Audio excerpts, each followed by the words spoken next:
Haha, haha. Hello, lads, lasses, people with glasses, and of course, all of those in between. My name, in case you didn't already know, is Dexter, and welcome to the Energy Livestream, where tonight I have a pretty product-heavy discussion for you. So I hope that you enjoy what I've got for you tonight, and we'll see how this goes. Tonight, I get the feeling maybe a little more low energy than normal. But as I said, we'll see how this goes. We'll see what happens. Now, I'm aware that several of you will be here tonight to find out who has won the Pump Fury giveaway T-shirt, the T-shirt for giving away. Good evening there, Colin. Welcome to the live stream. Thank you very much for joining, and hopefully I don't mess this up. I feel like you have given me a very heavy responsibility. So, yes, I hope that I do a good job. So, I can see that other people are lurking in the live stream there. I can see that we've got 3 other people lurking in the live stream. So, take away Colin, and that means that we've got 2 people here. Now we're now up to 5. We're now up to 5 apparently. I'm saying stuff, and it's just rubbish. I've got more people here. And hello there. Hello, Albert, as well. Hello. Thank you very much for joining. And hopefully, I was just saying to Colin, hopefully, you two can keep us right tonight. And good evening there, Ben, as well. Thank you very much for joining us. Thank you very much for joining the stream. Again, you guys are always welcome. I think you are my biggest fans. You are always here, and you always back us up, and I am very, very grateful for that. Right. Now, while I've got you guys here, I'm going to... I don't know what this will do, but I trust you 3, so there we go. Add,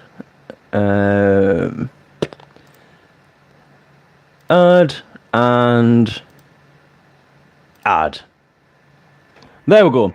You 3 now have moderator rights. I don't know what that means. So...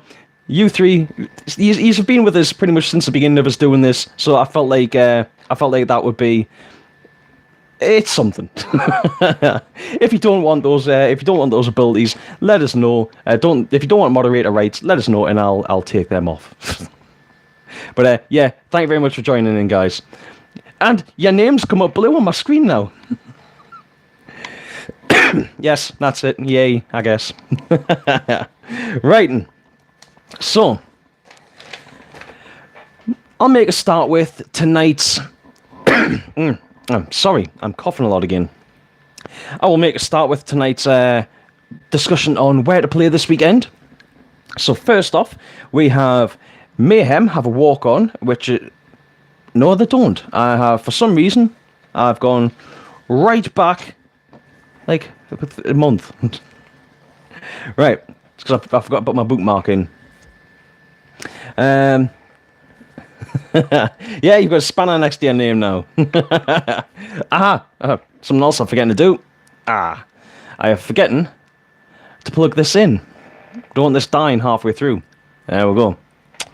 Right then, so Combat Zone Lincoln have an own gunners walk-on, which will be this Sunday.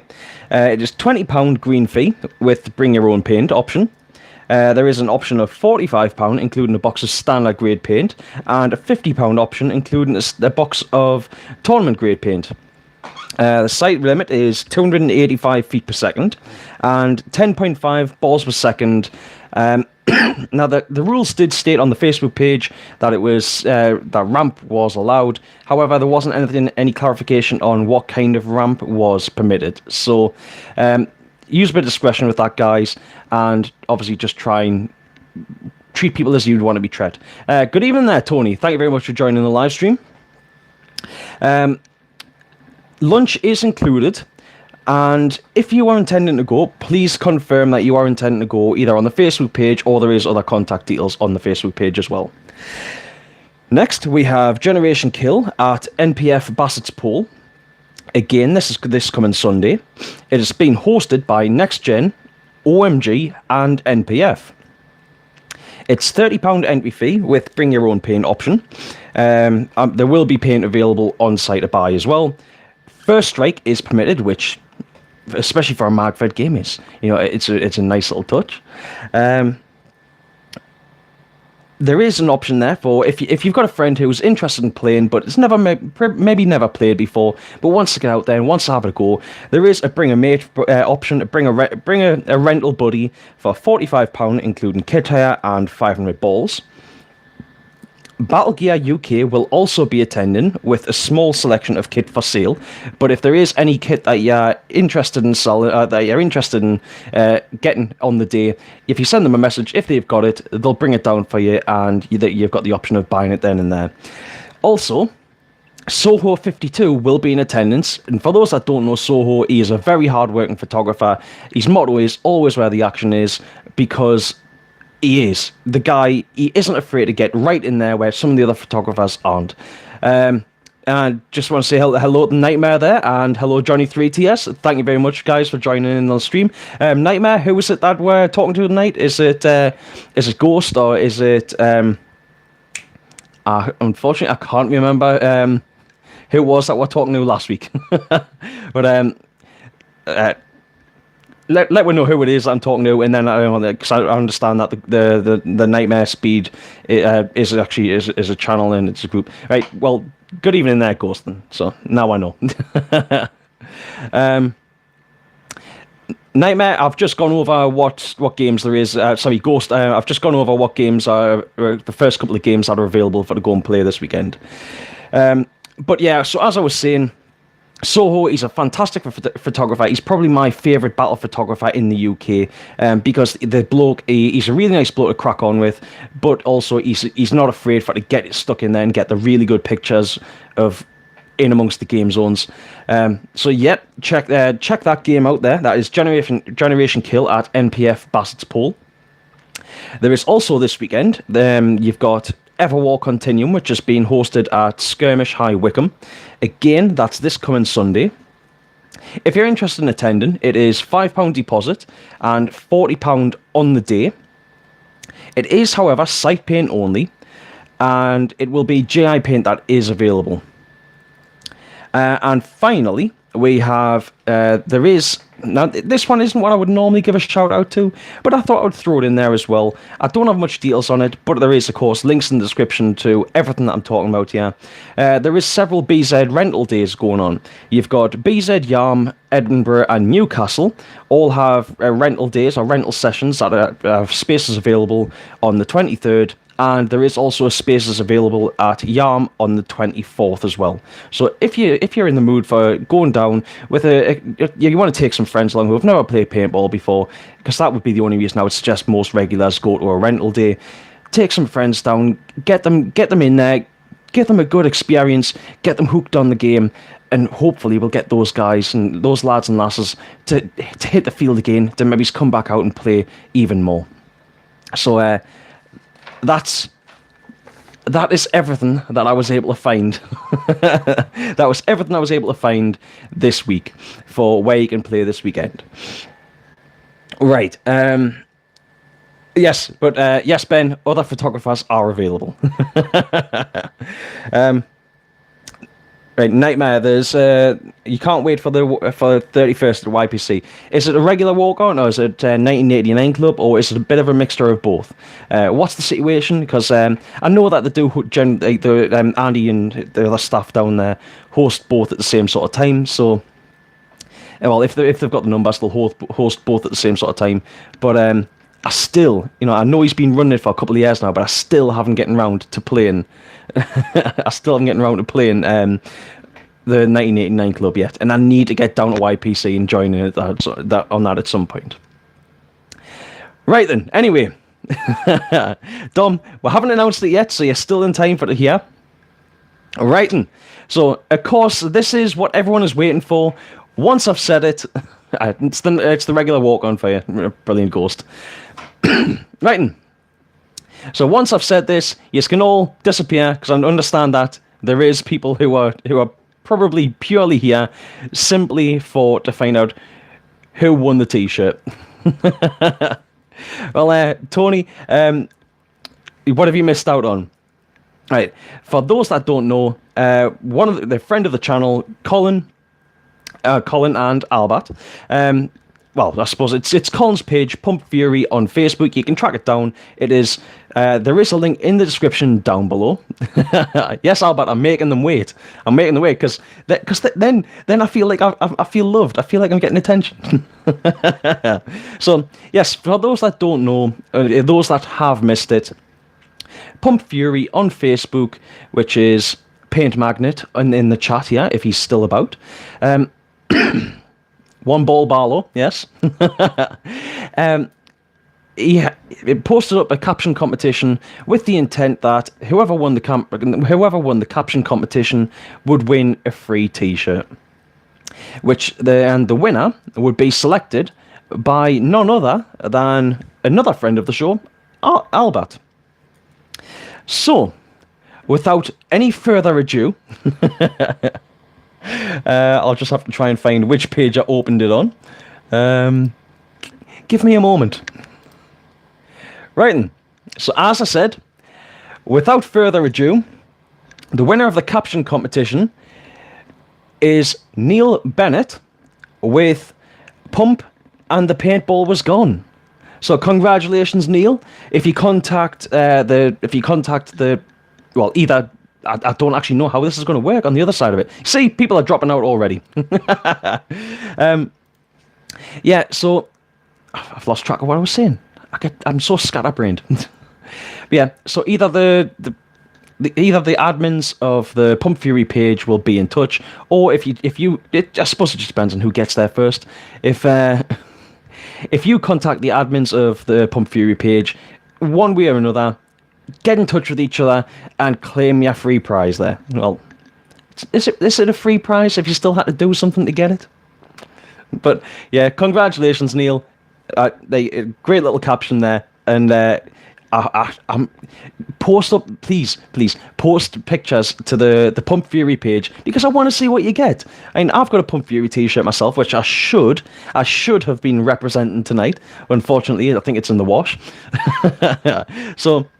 Yes, I have a Pump Fury t-shirt, but I want to see what this next one looks like. Right, Nightmare. I'm ready to go get my custom jersey from Anthrax. Very nice one, mate. Are you getting team jersey or are you getting individual? Because obviously, team jerseys are always nice, but there is also something beautiful about getting your own individual pieces of kit. Your own jerseys with your own name on and things like that, and custom designs. And That's exactly why I want to see what this top is that Neil gets. I want to see if, because it's supposed to be a custom design jersey. Sorry, not a jersey, custom design t-shirt. So, yes, I want to see. Albert. Yes, he should. Boo, wear Pump Fury. What did I do wrong to get a boo?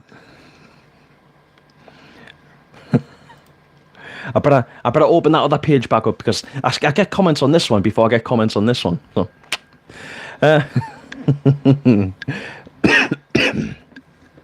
yes, I don't know what I've done wrong there, Albert. Right. So, I guess we'll jump straight on in with this week's talking points. I'll probably do a few of these. I'll jump over to this week's big game. Big game shout out. I'll do a few more talking points, and then I'll probably drop onto. I'm completely out of it this week. Then I'll drop onto the video shout out for this week, and then I'll probably finish off with the rest of the final few talking points, and then we'll see where we are, and we might even just drop on to having a bit banter between us all. So we've got some good stuff here. Or at least I think we've got some good stuff here. So, yeah, it's mostly products this week. That just seems to be what's popped up. So, we'll see what happens. Right.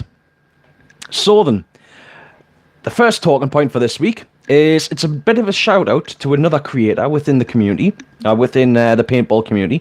And I've only just found this guy's stuff, and I think it is definitely worth a shout out. Because most people here, I would figure that there's a lot of people that are going to be in the chat here that are into video games. Now, that's just a bit of a punt, but I'm going to guess that that's the case, that people like video games.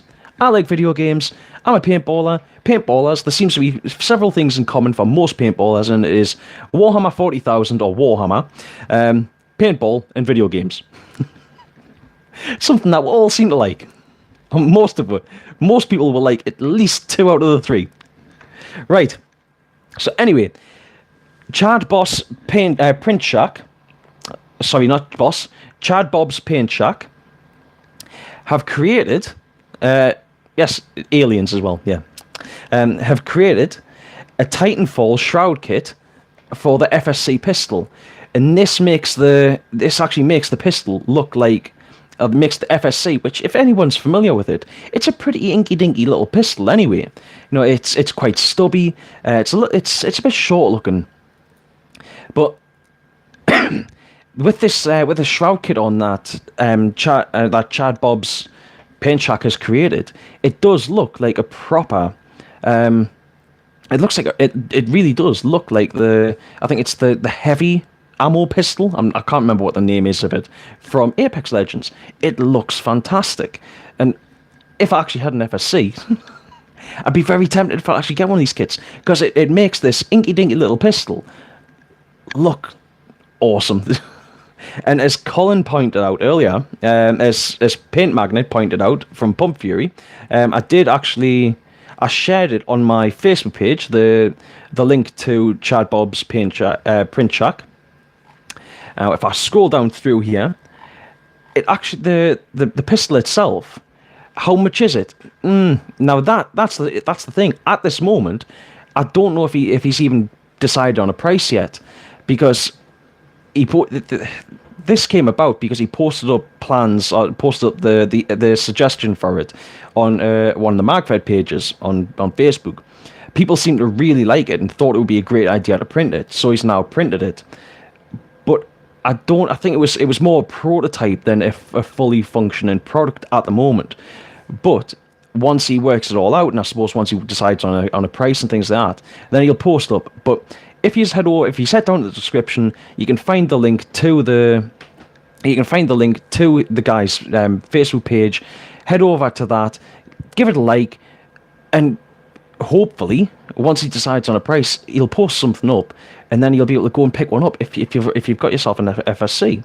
But people creating products, I love modifications, because it's making something that is off the shelf, factory ready or whatever. Yes, you can take it out and you can use it, but when you modify something, you're putting a bit of soul into it, you're putting a bit of heart into that product.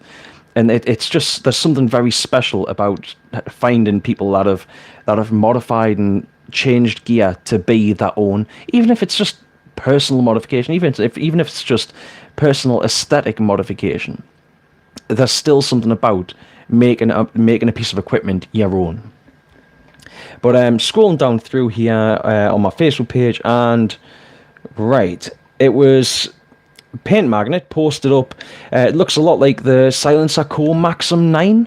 So I think I'm not sure if it's actually a silenced pistol or what it is, but it's a real steel pistol, and it does actually look quite similar to that. But yeah, that thing there, it actually really does look like the pistol from the game. Which, if you haven't, in fact, I'm gonna have a quick look.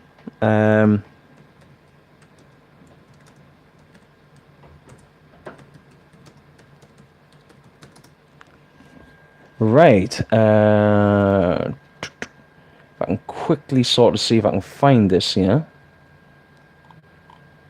Of course, I can't find it, can I? No, I can't find it. Yeah, well. But yeah, if he's tracked it down, it does look pretty damn cool. Oh, man. It's amazing how different doing this feels when I haven't had some cola. And all I've got to drink's water. Oh man, the Maxim 9 is a suppressed pistol. Yeah, that would make sense. Yeah, but right. And right, so Ghost is saying it's your own jersey for your own channel. Fair enough.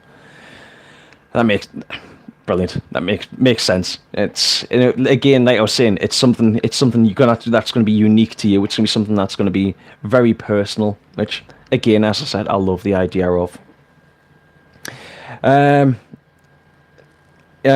Nightmare, Ghost, you play COD so you can walk the trigger on your Xbox controller. Yeah, I used to be able to.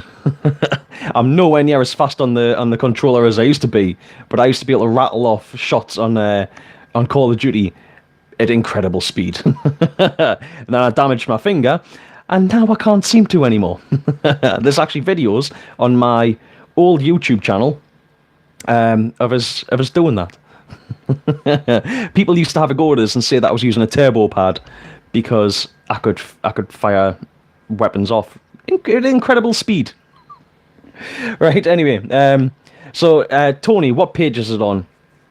If you look up, there is a link in the description down below, but it is Chad Bob's Print Shack. On Facebook, it's a personal Facebook page. It's not like it's not a personal Facebook page. It's a proper Facebook page, but it's not a huge corporate page.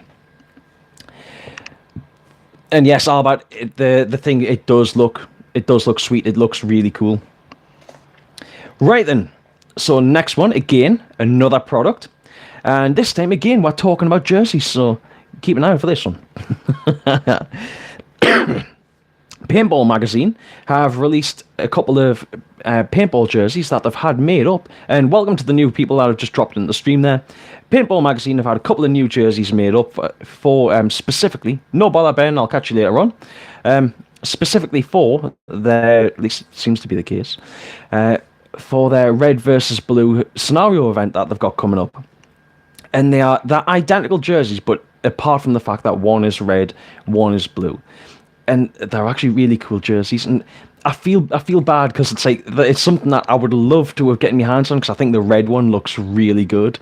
You know, the red one. It wouldn't blend in the woods, but I think it looks really smooth. And again, unfortunately, guys, I don't know pricing for this, but there is a link in the description if you want to inquire about one.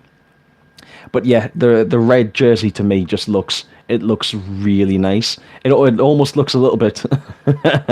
It almost looks a little bit like the not the design, just the color, the shading of it. It's almost a little bit like the red shirts from Star Trek. And you know they always died, so it'd be perfect for me. But yeah, the red shirts, the jerseys, they just look brilliant. And they're definitely worth checking out.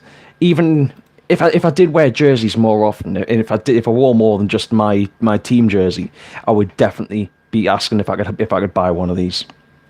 So yeah, I would drop over onto the Facebook page of the Paintball magazine and just ask about them, because they're really nice looking. And yeah, there's nothing more that I can say other than go check them out, because they look really nice.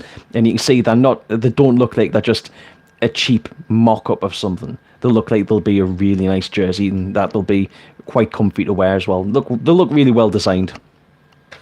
So, right, I've talked about that one, I've talked about that one. Right then. So, we'll go over on to the big game shout-out for the week. And yeah, Ghost, yeah, they're kind of like the old school sort of playing jerseys that people were kind of wearing when I first started playing. Where they weren't, yes, there were bright colours and stuff, but they weren't, I don't know how to explain it. They weren't, a lot of jerseys weren't quite as intricate. They weren't that, like, I don't know how to explain it, but there just seems like there's so much going on with a lot of modern jerseys. These seem like they're a little bit simpler, but not simple in a bad way. They're quite, to me, they're quite classy looking, and they just look good. Right. I hope that all makes sense. I hope it. Yeah. I just hope it makes sense. Right. So the big game shout out for the week. coinciding with the last talking point, goes to Red versus Blue from the Paintball magazine. This is, of course, a paintball scenario. It's been hosted by the Paintball magazine, which will be, I think. Oh man, I've closed the page down with all the information. I'm going to have to go back and look it up now. I don't know why I've closed it, but apparently I have. Can I restore it by going in at my tabs?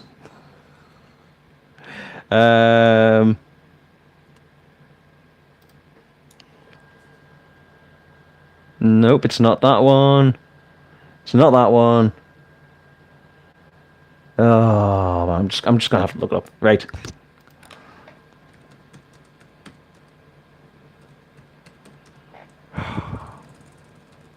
One moment.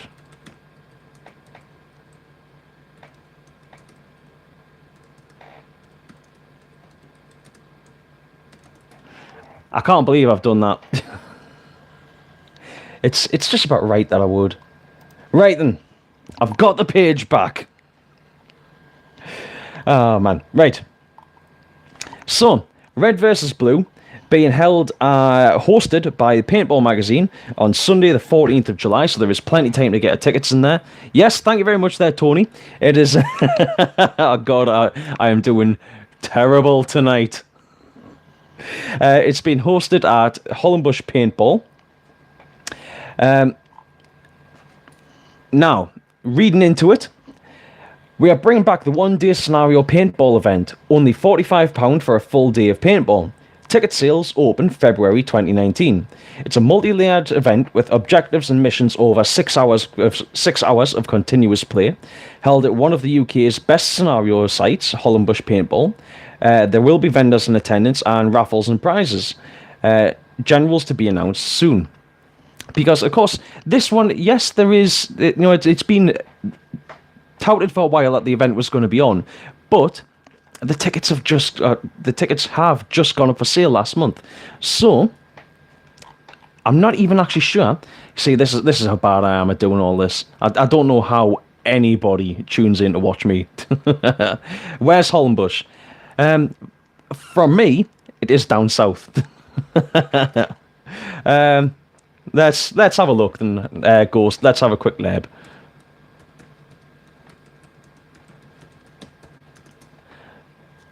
Right, Hollenbush.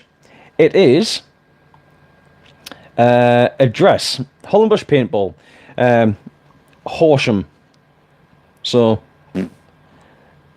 yeah, there you go. Like I said, it's down south.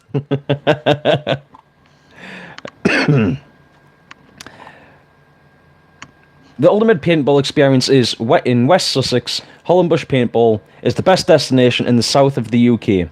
That's from... Now, that's a bit biased, but that is from Hollenbush Paintball's own webpage. We're down south, because you're from Sheffield. West Sussex, mate. So, way down south for me. Yes, right then. So...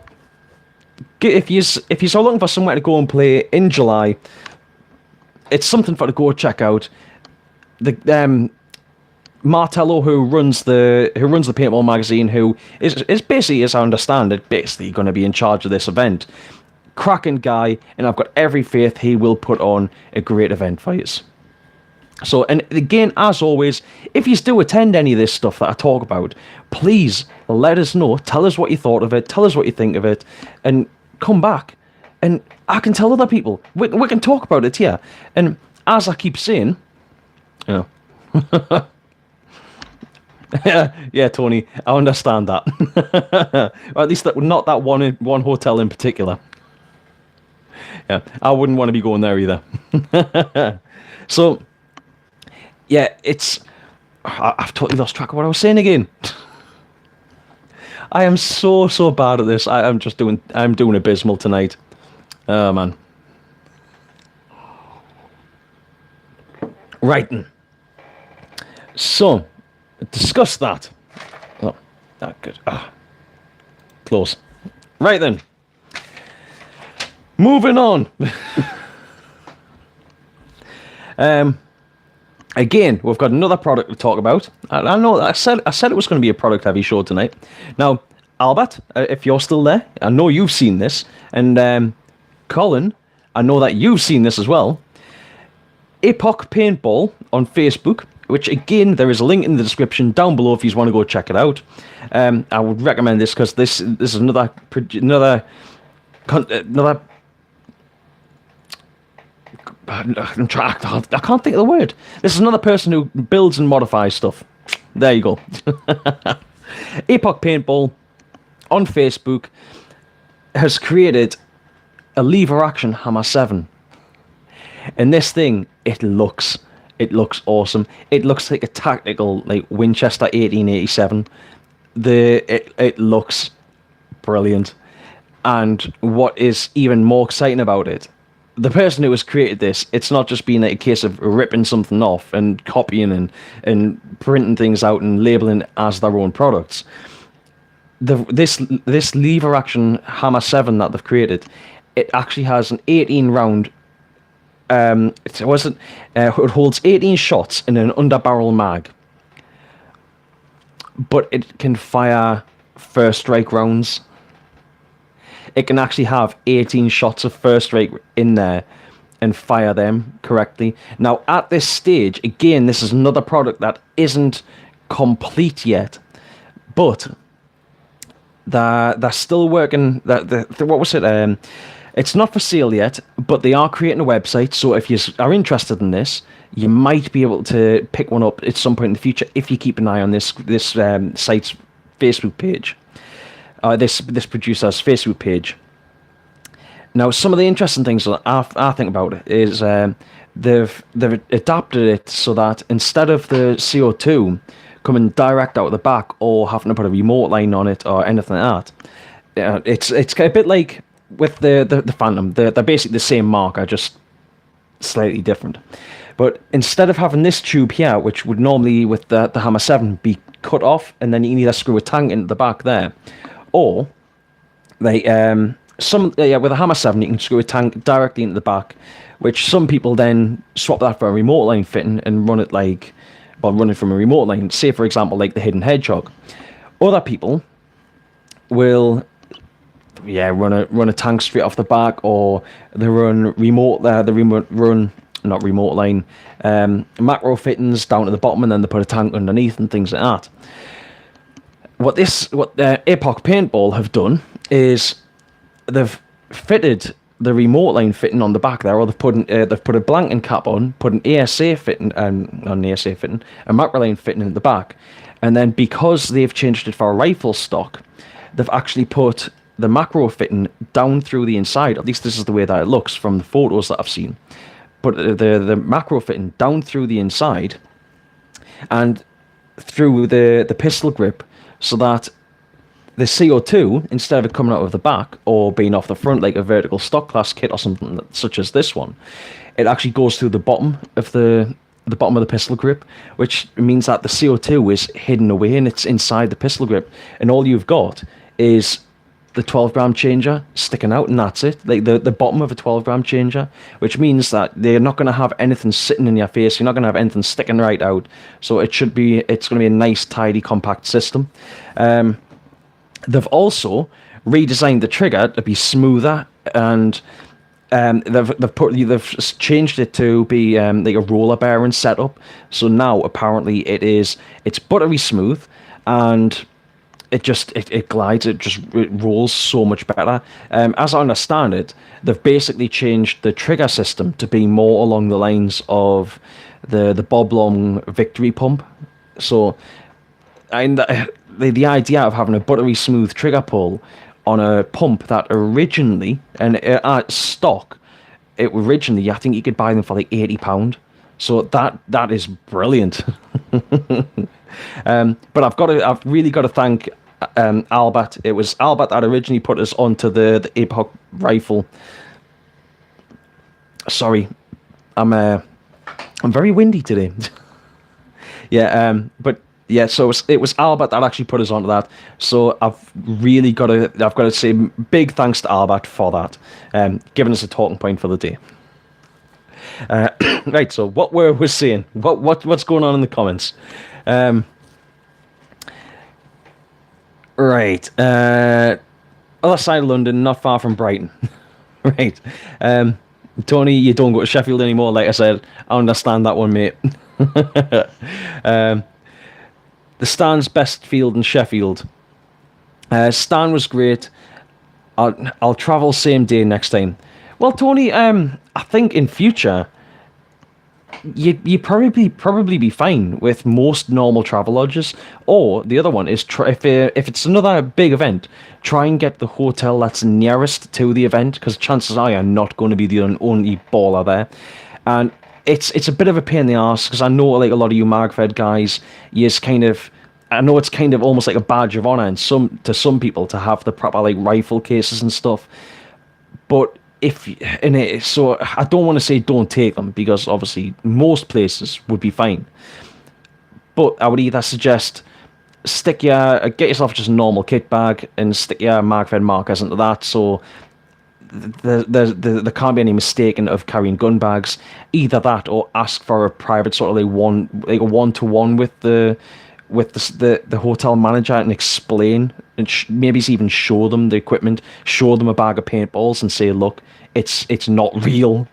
But yeah, hopefully none of us experience something like that again. It probably will happen, but hopefully not. Albert, yes, it's nice, mate. Made me want to shoot first strike for the first time ever. Well, that's it, Albert, and it also didn't break the rules on being a pump that fires first strike, because it's not a pump, it's lever action. Right, Martello, you shot the M100 this weekend. What did you think? And also, hello. I have been plugging the Paintball magazine and Paintball magazine products so far on tonight's show.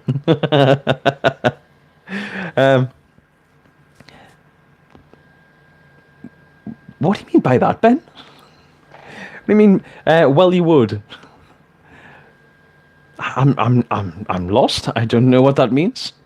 This is the problem, because I don't have I'm not talking to you as direct. I lose track of what I've said. And then I've got the time delay between me saying something and it turning up on your responses then turn up on another screen. So this is why I get so disjointed in my thoughts, because I'm talking about one thing, and then people say something, and I get distracted too easy. Oh, hello, dog. Hey, come to see us. Right, come on. Do you want to come up? Come on up. All right, I'll just pat you. Right. Well, that's it, Ben. I thought that I fired a few shots with Colin's EMEC, and it did seem to be a nice shooting marker. So a mag-fed version of that, I would expect, isn't going to shoot all that much different. But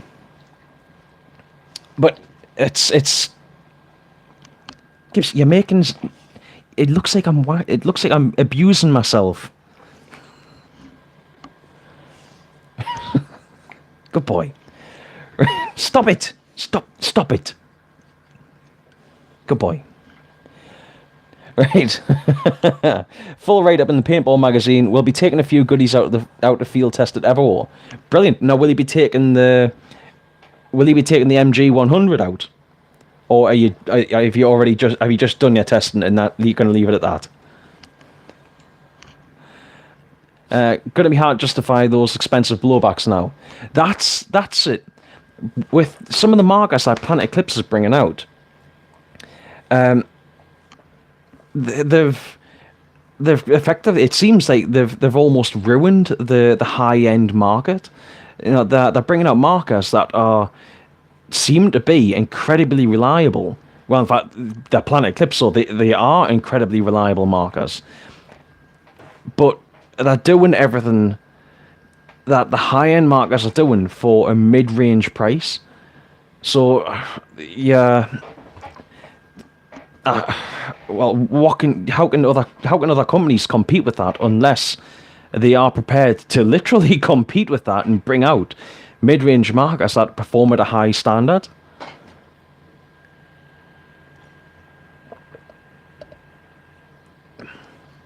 And everything gets tested, and we don't do the unboxing reviews. That's understandable, but I'm looking forward to that. Have you any idea when the next magazine will actually be coming out? Because of course I will be buying the next magazine. I'm just. Yep, I think I've responded all then. I know it. Ether 2 killed it for the price. Unless you're on a pro team or have money.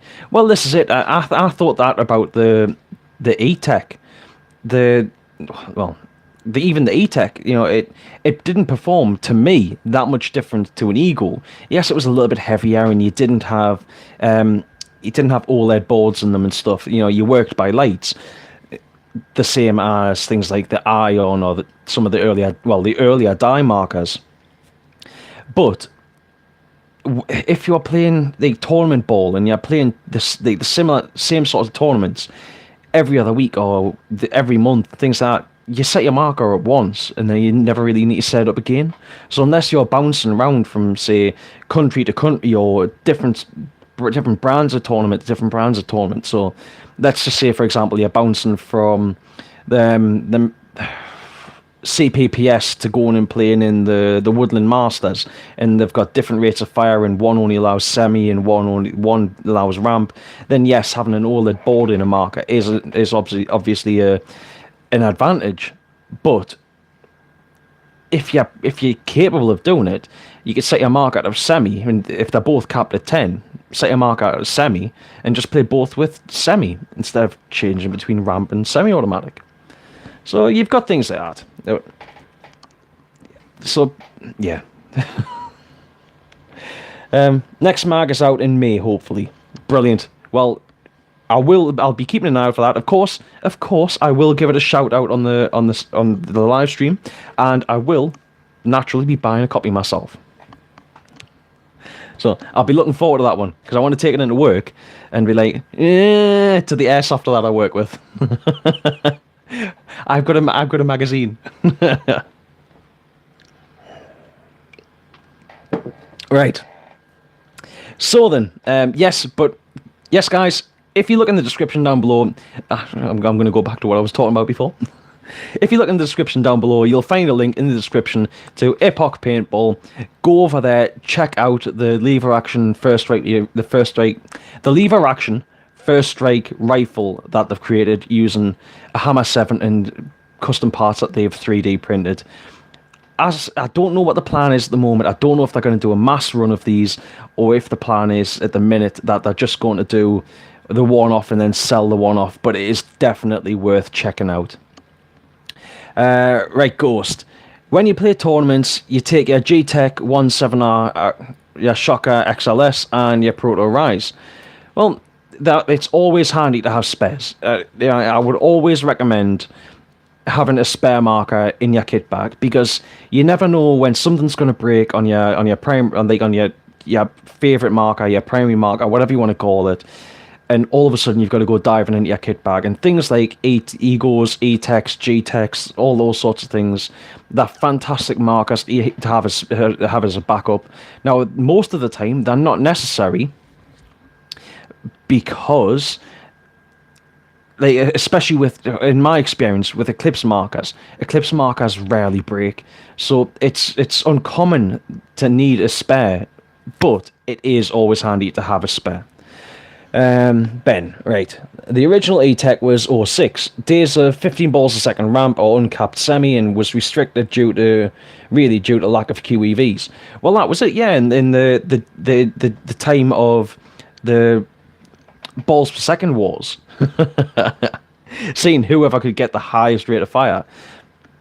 Like you said, you were only capped by how fast the marker could cycle. So you stick QEVs on there, you polish it internals, you make things as light as you can, you get as high a rate of fire as you can. Fantastic. And now we're heading towards the point where everything is being slowed down, which ultimately it completely changes the game. there can't be any argument made that reducing the amount of paint in the air doesn't just totally change the game. Yeah, it is. That's now where obviously we're ending up in with games where they're playing 5.5, which I still think is a bit of a funny one to cap markers at 5.5. Is a strange one. But as I've said before, you come down to the whole sort of thing of, yes, that thing can fire faster than 5.5. Hell, a pump can fire faster than 5.5, but you're going to struggle to maintain it. Whereas with a 5.5 cap on an electro, you could sit and rain that all day very easily. Yeah, that's it. You can maintain 5.5 on a TPX. All he needs is a whole load of mags ready to go.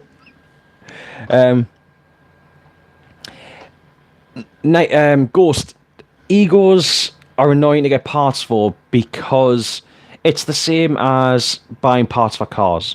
To get parts for a newer ego, not a problem. You know, if you want to get parts for things like LV1, well, it's not even the LV1 anymore, is it now? It's but if you want to get parts for, say, like I can't even think of anything right now. A G-Mech, you're going to have no problem getting those parts because they're a relatively new marker. They're still in the public eye all the time. There's loads of people still have them. But now if you want to try and get parts for an O5 Ego, that's when you're going to struggle. Because for all an O5 Ego, it's still going to be a fantastic shooting marker. It'll be heavier and it'll be bulkier and, you know, oh God, I've got such an itchy nose. Yeah, you've got all those problems. You know, it's all those things. But it's still a nice shooting marker. But they're not in common use anymore. In fact, there's one of the lads that plays on Nest alongside me, Ripper. He had the board went down on his Ego 11. It was last year. And he's eventually had to buy an aftermarket board sourced from, I think it was some other country, so that he was actually able to get that marker up and run again because he couldn't find a normal Ego 11 board anywhere other than this online shops in another country. So, that's strange. For some reason, I'm getting chat disconnected. What's going on here?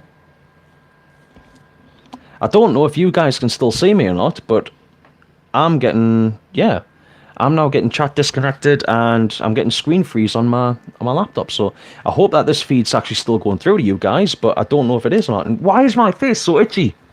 Ah! I'm going to actually try. Why is it doing that? Right. That's a lot better. Hey, I've changed the quality on my laptop there, and it says I'm getting 720p. I don't think I'm getting 720p, but it definitely comes through a lot clearer than the 144p where I looked like I was filming this on a potato. Yeah, that's it, Ben. I've seen that chat's given errors for some reason, and I don't know why it is. Yeah. It's a bit strange, that. I'm gonna have a quick look at this.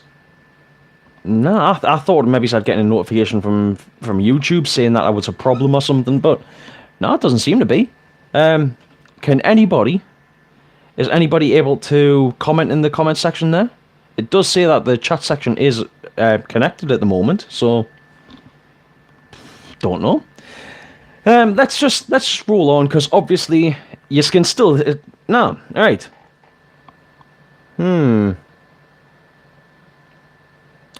I don't know what's going on here. It keeps saying that I'm successfully connected, but right. No, right. I don't know what's going on here, guys. Well, we'll just have to do this and see if it sorts itself out. The only other thing I think of is that we'll try stopping and restarting the stream. I've got... Right. yeah, that's pretty much what I can see as well, Ben. Right. Right. Yeah, Albert, I'm getting the same sort of thing.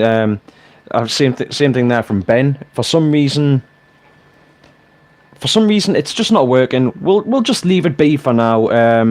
And yeah, I don't know.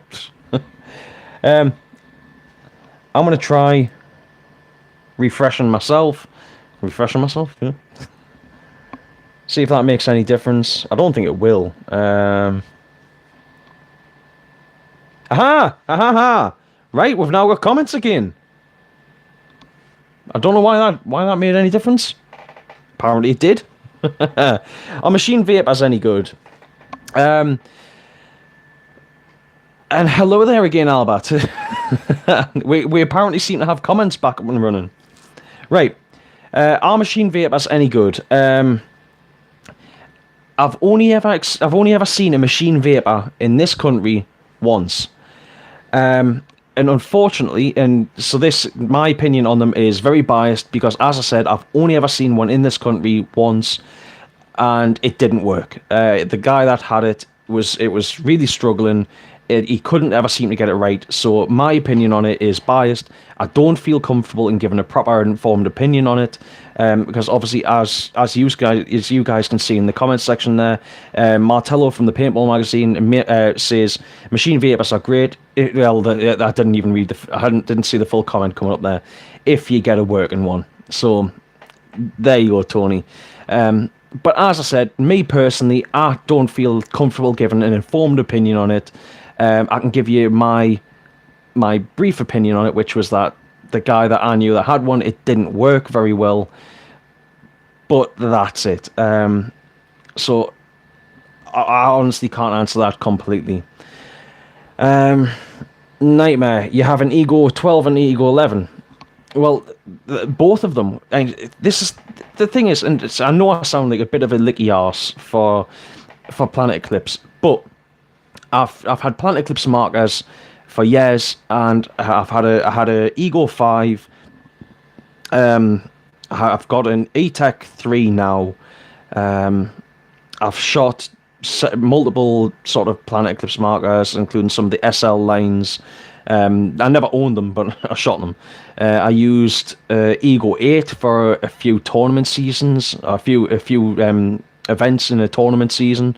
So it was one of the lads on the team that I was playing for at the time had an Ego 8, but I didn't have a marker at the time. I didn't have a tournament marker at the time, so I used one of those for a time, and they've always shot flawlessly. Yes, okay.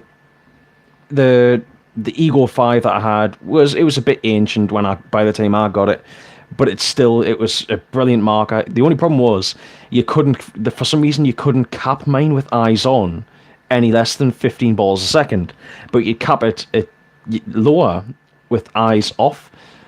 So when I was playing, and I was playing CPPS at the time, I used to have to play it with eyes off, capped at 10 balls a second.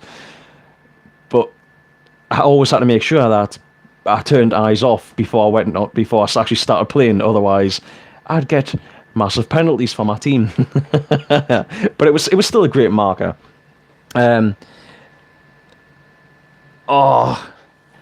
Martello, you dropped your Ego 7 in the sea and it stopped working. I suppose now that salt water into the electronics of the marker, yeah, that'll probably do it. Like, and granted, you aren't going to have that with a tipman, and for the most part, getting your marker a bit wet isn't going to affect. Like, even tournament markers, getting your marker a little bit wet for the most part isn't going to bother them. But dunking it into the sea, nah, that'll do it. Like,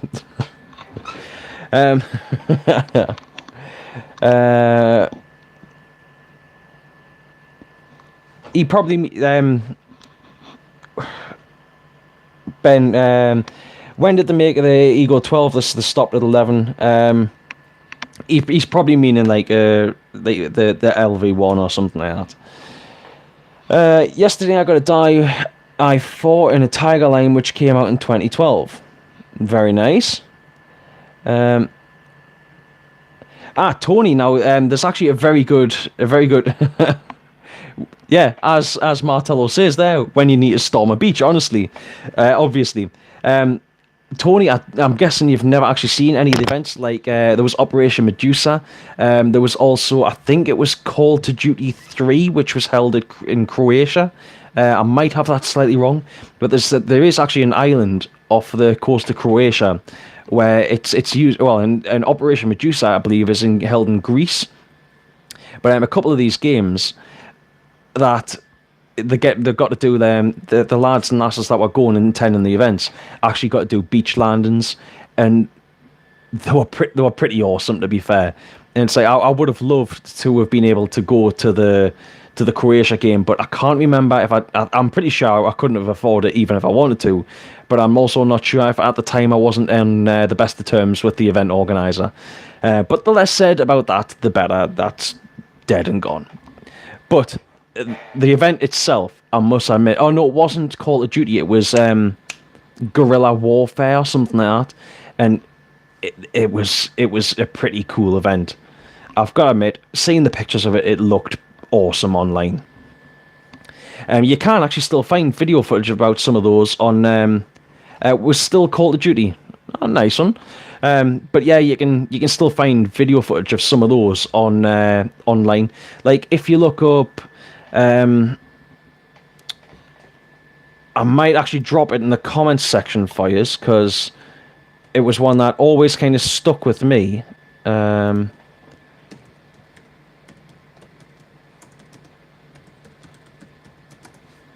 I'm just going through here. Can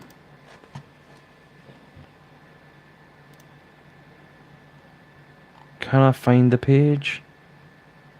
Actually, I suppose this one will do. It's not the video I was thinking of, but...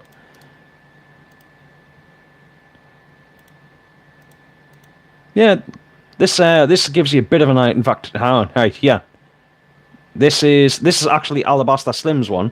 It's not the video that I was looking for either, but if I share that in the comments there for you. So, right, what we're going... yeah, Martello, I can remember you being there, because obviously you covered them with, especially the Medusa games and stuff, you covered them for the Paintball magazine, and I can remember you taking photos and stuff of some of them. But, or at least I remember somebody on behalf of the Paintball magazine taking photos. So, what else we've got? Well, there is that, and I've seen one with that the Hidden Hedgehog did. That was probably... I wouldn't be surprised if that was Call of Duty Croatia. Yeah, there was. It was Call of Duty Croatia that Alabaster Slim went to, so that's probably the same one that the Hidden Hedgehog was at. Because obviously, I know that them... I'm saying obviously. The Hidden Hedgehog and Alabaster Slim are quite close.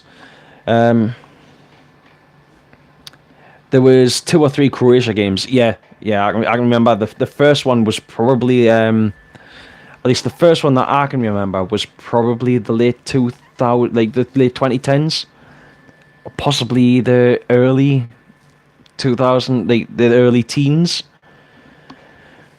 Because actually, in fact, it must have been the early teens, because I only just started playing Scenario Ball in... I think the first time I played a scenario event was the Sword and the Rings, which I think was 2008. So, by that point, it wasn't until around about 2010 when they did the first Call of Duty game, or Call to Duty, and then it was after that they did it. So it was maybe say even 2011 by the time that they did that they actually did the first Croatia game. But anyway,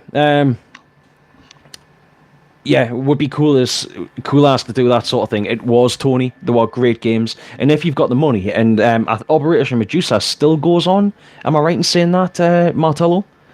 But there is still games that go on in some of these places. And as I said a little bit earlier on, Operation Medusa, I believe, is a Greek island. Yeah, Ben, where the comments are back up and running.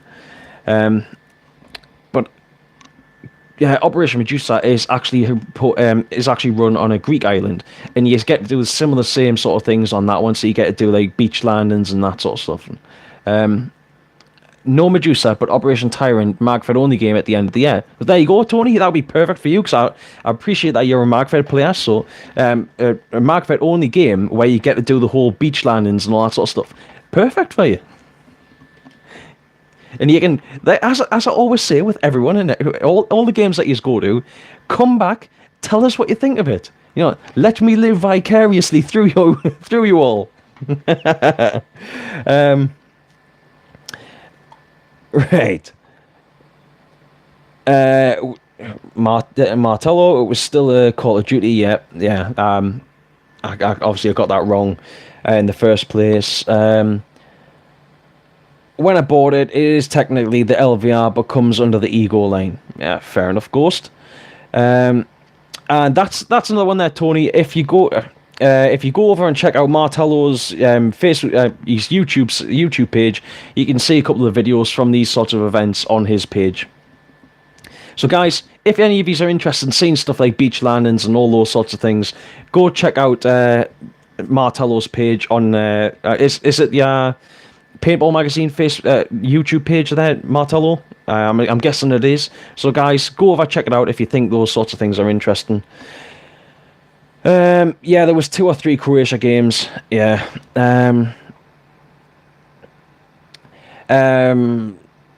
Ghost. It would be nice if they could make a mech version of the E-Tech. Well, obviously at the moment there's nothing in place. But there's nothing to say that you couldn't have a go at doing one yourself. I mean, there's already the tech around, so yeah, you could give it a try yourself and see if you could create something. If it was good enough, you never know. Eclipse might like it and run with it. I mean, there's been plenty of people who have turned electronic guns into mechanical ones off their own backs just to see if they could even do it.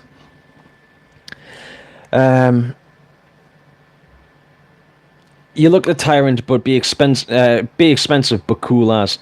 Definitely. Don't think the missus would be happy in no holiday this year because I'm going paintball in Greece. Yeah, I know what you mean there, Tony.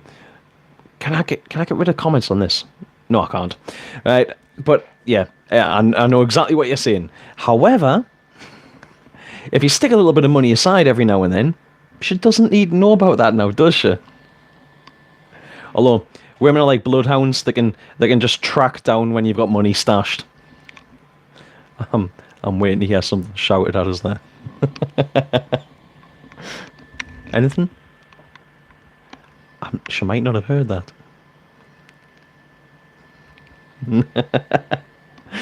I'll be in trouble. Smile Network has some really good videos from Medusa, so that's another page for you to check out there, guys. The Smile Network. We ran Medusa as a week holiday. You took the missus and the kids. I've heard about a lot of people doing that sort of thing, taking family members with them. Like, I really wanted to go and play Living Legends. Unfortunately, the site's now moved, so I'm not sure what the new site's like, and I'm kind of waiting to see if we see any more videos of what the new site's like. But I really want to go and play Living Legends, which was being held in Chicago at the time. Now, I'm assuming it still is. But there's no way that I could justify going over there by myself, or even with a team of friends, and leaving my wife at home. So I think if I was going to do it, I'd probably have to do it as like a week's holiday. And then, all of us fly to wherever we're going on holiday is like either a big group or individually. And then at the end of that sort of holiday, fly to Chicago for the event and then fly home myself. I think that would be the only way that I would be able to get away with doing that.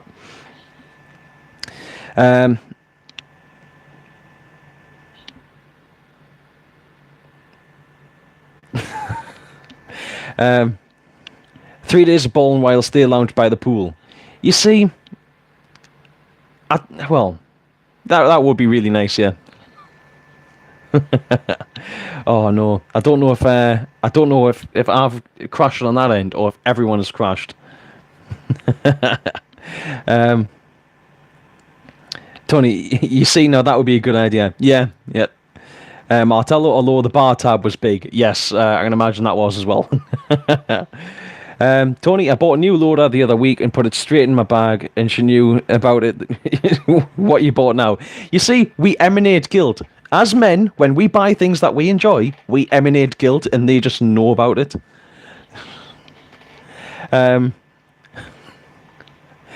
What the Ether EMEC, when E-Tech EMEC would have been better in my option. Well, that's the thing. The E-Tech and the EMEC are they're two different platforms, which I think Ben is pointing out. But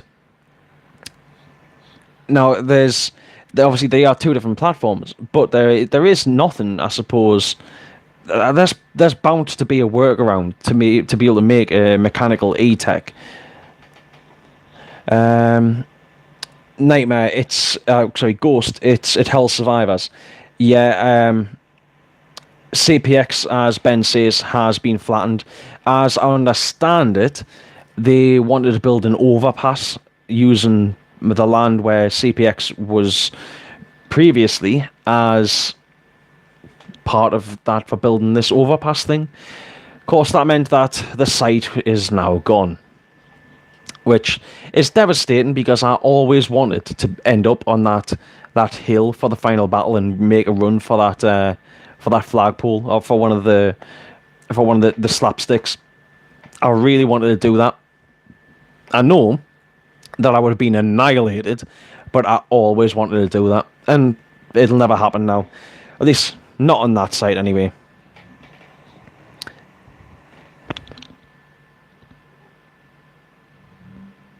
Somebody's starting a car outside. Right, Martello, you went to Hell Survivors in 2007 for a weekend. For a weekend!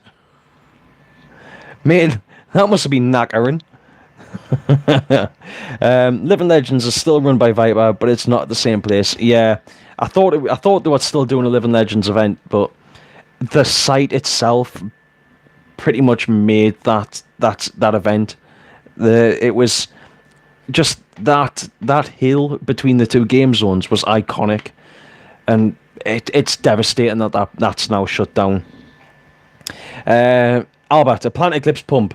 Please, they can have your firstborn. I think, Albert, I'm pretty sure you're supposed to offer up your firstborn before they're born. And yeah, Albert, the slapstick. It's like, I know for a fact, us Brits could go up there and show them how it's done, like. And yeah, Ghost, rest in peace, CPX Sports. It's gutting that they decided to shut that down, but I don't know what the situation was, but obviously the landowners decided to move on. All right, so yep, I've covered that one. Right one. So now this might be better for some of you than it is for others, but if any of you have got kids out there that they're a little bit too young for getting into paintball, but they're showing signs of wanting to get out there and play, Vulcan have brought out something that might be perfect for you, and it's also a no mess option. Vulcan are bringing out something called G-balls.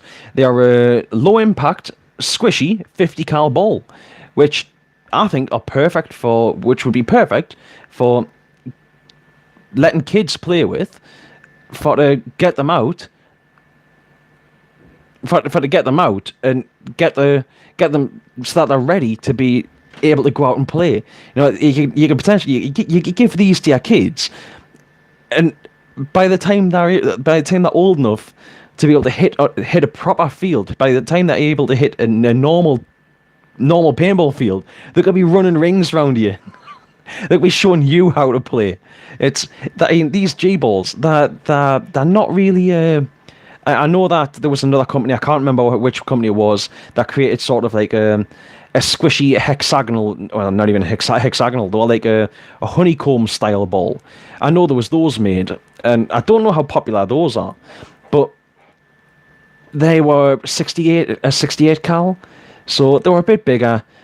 obviously they had very little force behind them and stuff. And there's been reballs have been around for years, but reballs are actually fairly hard. And if you shoot somebody at over 230 feet per second with a reball, I've never been shot with them, but I've been told they really, really hurt, because the impact isn't dissipated by the normal sort of burst of a normal paintball. That's why we're allowed to shoot paintballs, because they're classified as a frangible ammunition. But the idea of these little squishy Vulcan G balls, I mean, 50 cal hits lighter anyway. But the idea of being able to use these, that was it. That was the 68 one. It was the Atomic Pickle. Thank you very much there, Ben. Which they were kind of cool, or a nice little sort of honeycomb ball.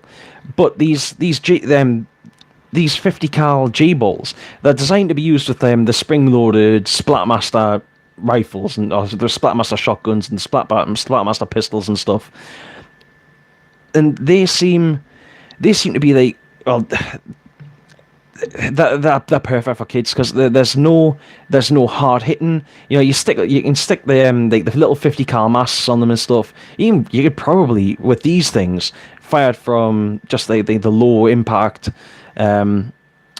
The low impact like JT Splatmasters and stuff, and Vulcan even have a hopper fed version of it. You could probably get away with just the normal safety goggles. However, I would obviously recommend full form, either a full head mask or the full sealed goggles that would play like JT goggles or something like that. I would recommend full face protection, because you don't want to scare them. But I think it's something that's really cool that could get kids into paintball from a much earlier age. You know, you could probably have like 5 and 6 year olds running around with these things and having good fun with them, because they'll be along the lines of Nerf. But you can also then wash these little 50 cal balls off and use them again, because they're just little squishy things. They're like tiny little stress balls.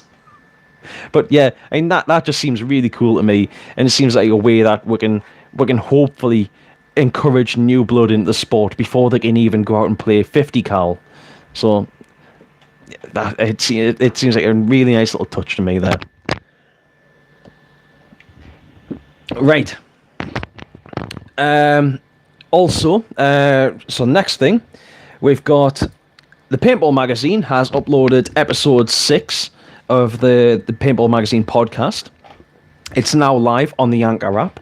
I believe there should be a link in the description down below to where you can check them out.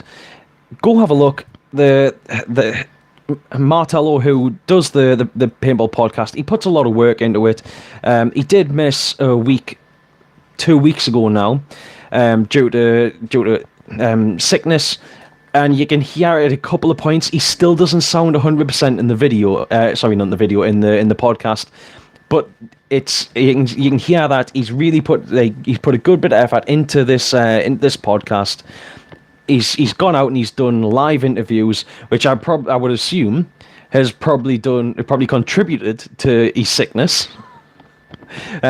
Due to the fact that it was terrible weather around about the time when he was when he was recording the audio and stuff, and he was supposed to be, as I understand it, recording audio at one of the CPBS events. Unfortunately, due to how bad the weather was at the time, he actually ended up going to, I think it was I talked about it last week. Because it was in one of last week's shout-outs. Where was it? That must have been the week before. The Southwest Paintball League. Yes, that was it. Thank you very much there, Martello. So go over, check the podcast out. He has this one. It was most. I think partly because of the circumstances of the events being shut, the CPUS being shut down due to bad weather. It was a bit of a special on the. I'm trying to find where my notes are here. On the underdogs. Sorry, it was a bit of a special on the underdogs. There were he got a few of the guys to stand, talk with them, and explain things about like them playing and how they go about doing what they do on the fields and stuff. And like something that was I really enjoyed listening to when I was at work. The Paintball Mag podcast, when it comes out, is something that I know when I go into work I can stick on. I can put it through my phone. It doesn't cost us anything. All you ever do is download the app to your phone or download it to your computer. In fact, you don't. If you listen to it on your computer, you don't even have to download anything.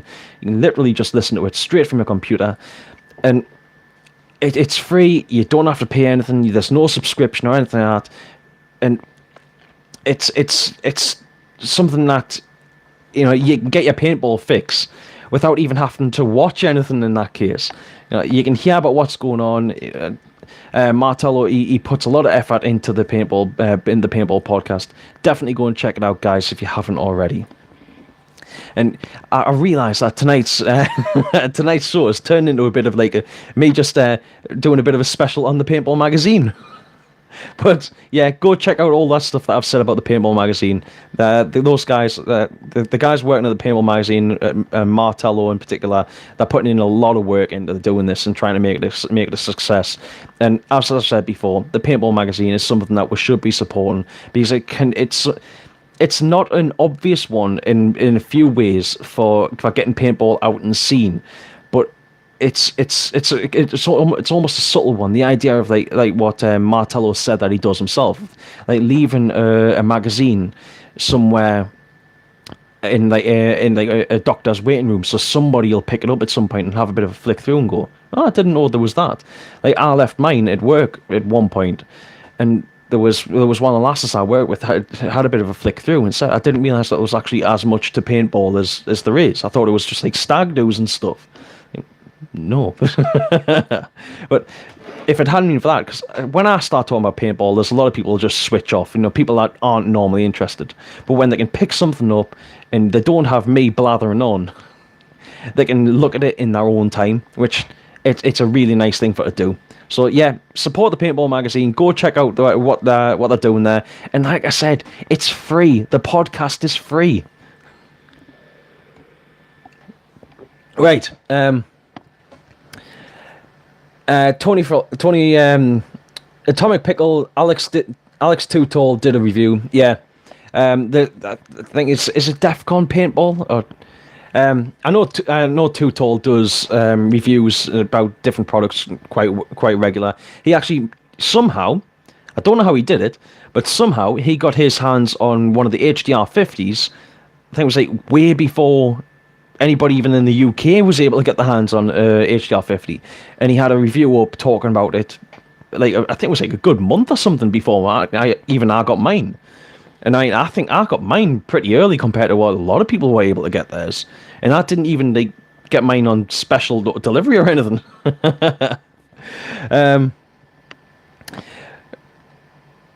Right.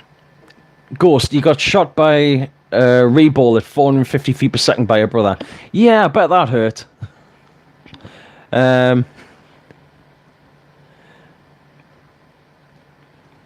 You'll chuck some down your friend's 50 cal E-Tech. Well, this is it. I don't know how these G-balls will respond by being shot at normal feet per like at 280 feet per second or something like that. But ultimately, I mean, when they're coming out of these like the JT Splatmaster shotgun thing, they're probably less than 100 feet per second, but they are designed for children anyway. So I mean, you can understand that. Ben, reballs are solid rubber, and at 450 feet per second they'll put a hole in you. Yeah, well that's it. If at 450 feet per second, getting hit with a reball in your fingers, that would break fingers without a doubt. It would be like being shot with like a rubber bullet. In fact, it is effectively being shot with a rubber bullet.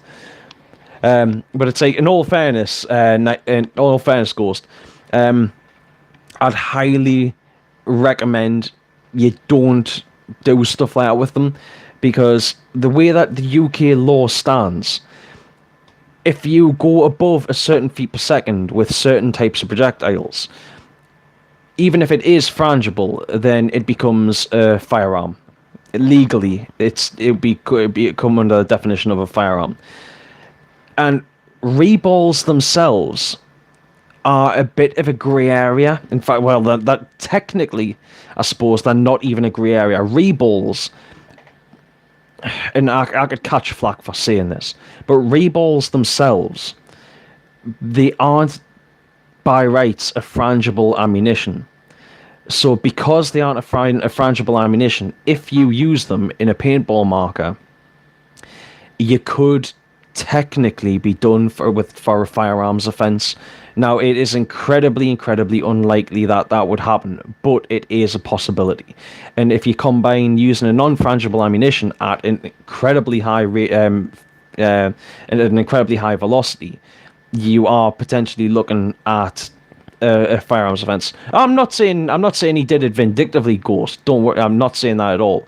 But just so you're aware that, just so that everyone's aware that that sort of thing could potentially be the case. I'm not having a go at anyone or about that or anything, unless somebody's done it vindictively. I'm just explaining what the situation is as I understand it, because I don't want anyone getting in trouble, and I don't want anybody getting paintball as a whole in trouble. But yeah, that's. I'm not saying he did it vindictively, Ghost. Don't. I'm not making those accusations. Oh. Right. So, Ghost, you have two i4s and an i5, a Virtue VO Contour Graphic Emerald, two V-Force Grill, and you might get a Push Unite. Well, if you want to buy a Push Unite, you might have to sell half the other masks. Tony, yeah, I got the app. You just couldn't find the podcast. Right, Tony, when you go to the podcast, when you open up the app, I'm assuming it'll open up looking the same as mine. You'll have three icons along the bottom, like three little boxes. I think it's the bottom left box. You tap that, and then it'll bring up so you can search for stuff. It's the search bar at the top. You tap the search bar at the top, type in paintball, and I think at the minute there's only 3 different paintball podcasts. Now, I think one of them is they've maybe set up a name or set up an account and then never done stuff. I'm not sure about the other one, but then there's the Paintball Mag podcast. You should be able to find it from that.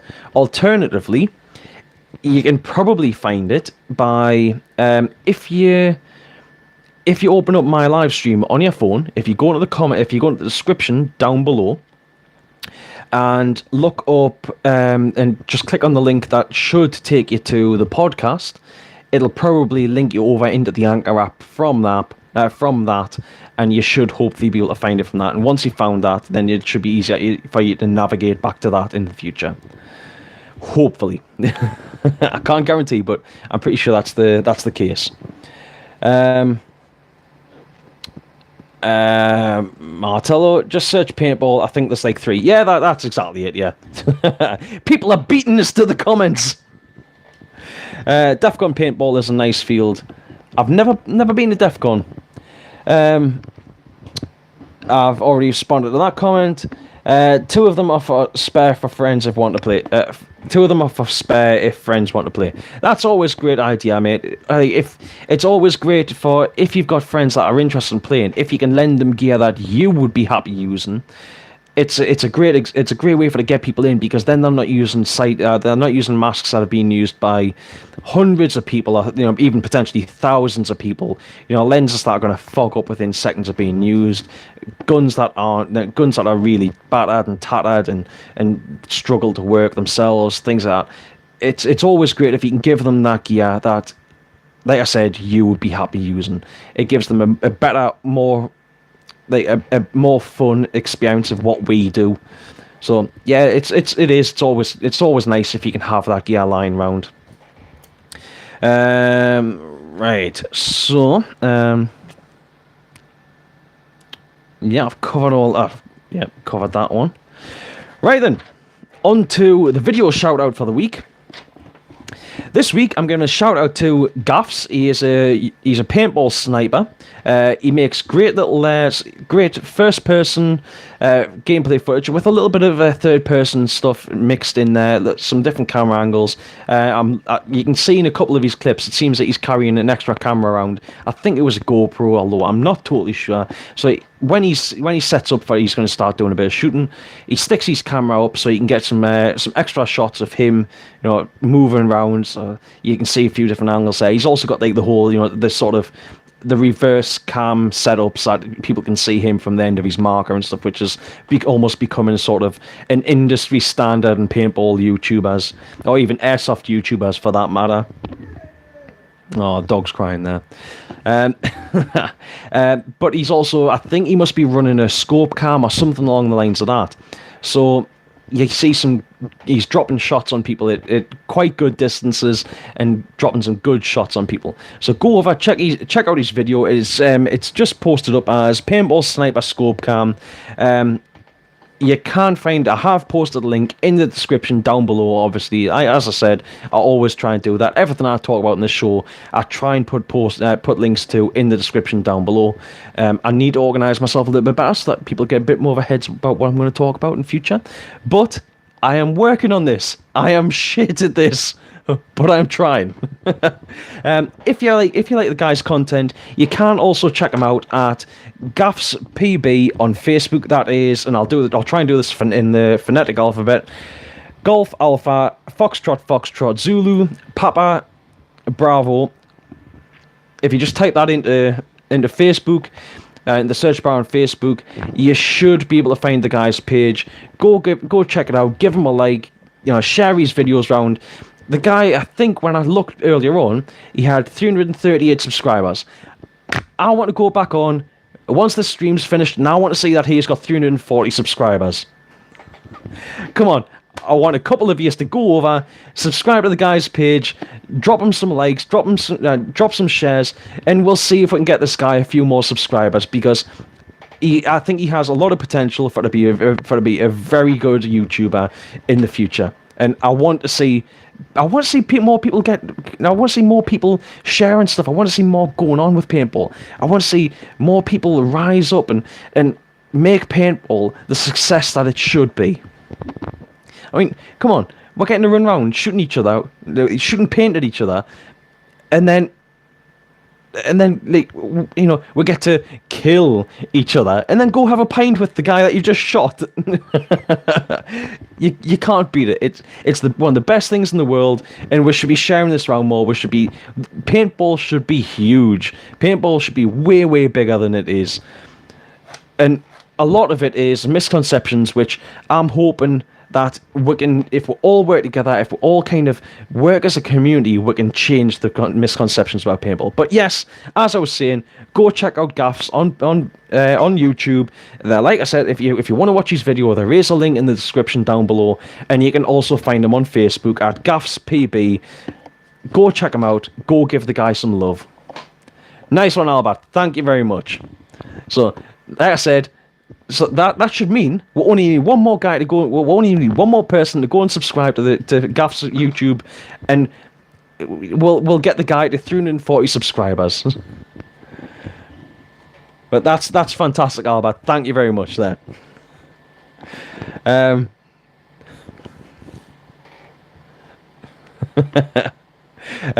Tony, it's a success unless you marshal and get shot all the time. I think I might have missed something there, so I'm gonna have to go back. One sec there. Right. Nightmare. Sorry, Ghost. You need to scroll down a little bit further. I have this week's topics. Below that, I have the big game shout out and then the video shout out in the description down below. If you scroll right down, you should be able to find that in the description section. Right, so yeah, yes, I think I missed some comments there. So, V-Force grills are spare masks. Well, the V-Force and the grill is a very well loved mask in amongst a lot of tournament players. Forget all the rest, get proper masks like a JT Proflex. I'll bet you cannot beat a JT Proflex. There's a reason that old school ballers, people that have been playing paintball for years and years and years, love JTs. It's because they can't be beaten. You can't beat a mask that is still worn by pros to this day. Some of them they have been wearing the same mask for longer than I've been playing paintball, longer than like most of us have been playing paintball. They're still wearing the same mask from when they started playing paintball. And like, I mean, the JT Proflex was released in like 96, and you've got people that are still wearing JT Proflexes from 96. There's a reason that mask has lasted so long. It's because it is awesome. But I've heard that the Empire EVS are a nice mask, mind. I have heard that. But yeah, Tony, I'm not sure if that was in response to something that I've said, or if it was in response to a comment. It's a success unless you marshal and get shot all the time. All right, yes, paintball being a success. Well, that's unfortunately something that it is a cross that you have to bear. You know, if you want paintball to do well, then and to succeed, unfortunately, some of us will have to. It will require that some of us will have to take shots that we wouldn't otherwise necessarily want to take. There must be martyrs for the cause. Ghost, I had one. You just didn't feel comfortable on your face. That's fair enough. You know, one of the big things with paintball is having a mask on you that is comfortable. If you don't feel comfortable in a mask, then you can't be comfortable on a field.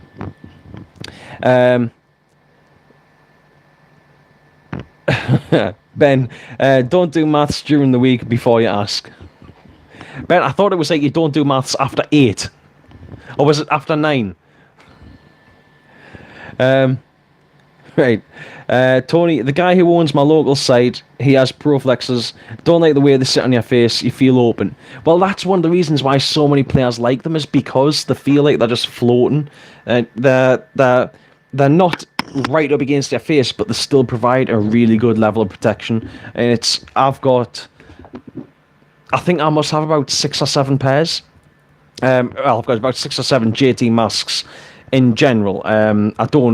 I don't use them all, but I don't use them all regular. But I've got a couple of sets of JT Proteus. I've got a Flex 8, and then I think I've got maybe about 5 sets of JT Flexes, because they're just an awesome mask to me. I'll absolutely love them.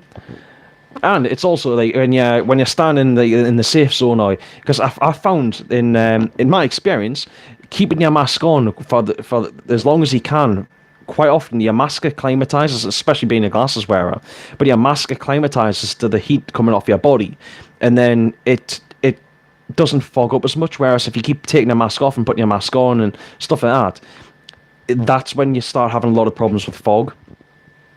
Unfortunately, it is also compounded by sweating a lot. So, yes, that doesn't help. And that is a bit of a problem when you've got to change headbands all the time because you're sweating, but you then also don't want to take your mask off because it fogs. But yeah, so what I was getting at is with the JT Proflex, you can actually fold the bottom up, and you can get a bit of better airflow out instead of condensing.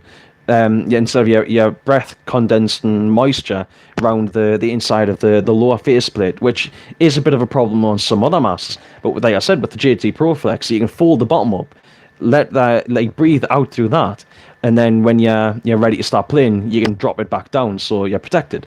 Although, depending on who you talk to, if you're seen doing that with some of the more rarer faceplates, then people get a bit upset. Right.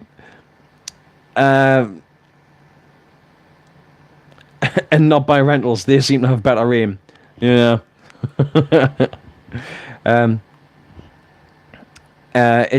Ghost, it's why you go for your VOs, i4s and i5s. Well, I had an i4 that I wore that for, I think it was maybe at least a full tournament season, and I thought the i4 was a really nice mask, but I had one of the original i4s where it seemed like the mask came down to around about there, so when you were screaming and shouting, it felt like your mouth, the bottom of the mask was actually like there. You're shouting and the bottom of your mouth is actually sticking out below the bottom of the mask. The original i4s were a tiny mask, but were really comfy, and you didn't have much problem with fog or anything like You ran with both flexes and you didn't like it. That's fair enough, mate. Different people. It's different strokes for different folks and all that sort of stuff. Right. What else have we got? Right, we've got one last product plug here. And then we'll get on to what I think is a bit of a crap story for this week. But anyway, for those that have been watching my live stream regularly, I quite often plug stuff for Nicky T. So like Nicky T's Patreon, some of the training sessions he does, and for products and stuff. Well, I think it was the back end of last week, Nicky T has posted up that if anyone's interested in merchandise, so the Nicky T's Truterology merchandise, or Truterology merchandise, his merch is now in stock and is available. So if you're interested in Nicky T merch, there is a link in the description, of course, down below. If you go down there, if you click on that, it'll take you to his Facebook page. If you find the post about merchandise, or even just comment on, send him a message on his Facebook page and let him know what you want, and he'll let you know pricing and all that sort of stuff. Again, it is supporting a UK content producer he's trying to do some good things, and it's putting money into UK paintball, and also meaning that Nick can continue and do the work that he's doing. Unfortunately for Nick, he is this. I don't know if he has another job outside of paintball, but this seems he puts in a hell of a lot of work, and I would say he's probably doing almost a full-time. If he isn't already doing a full-time job in paintball, he's almost doing a full-time job in paintball by the content that he's putting up on Patreon, by working on merchandise and stuff like that, making videos.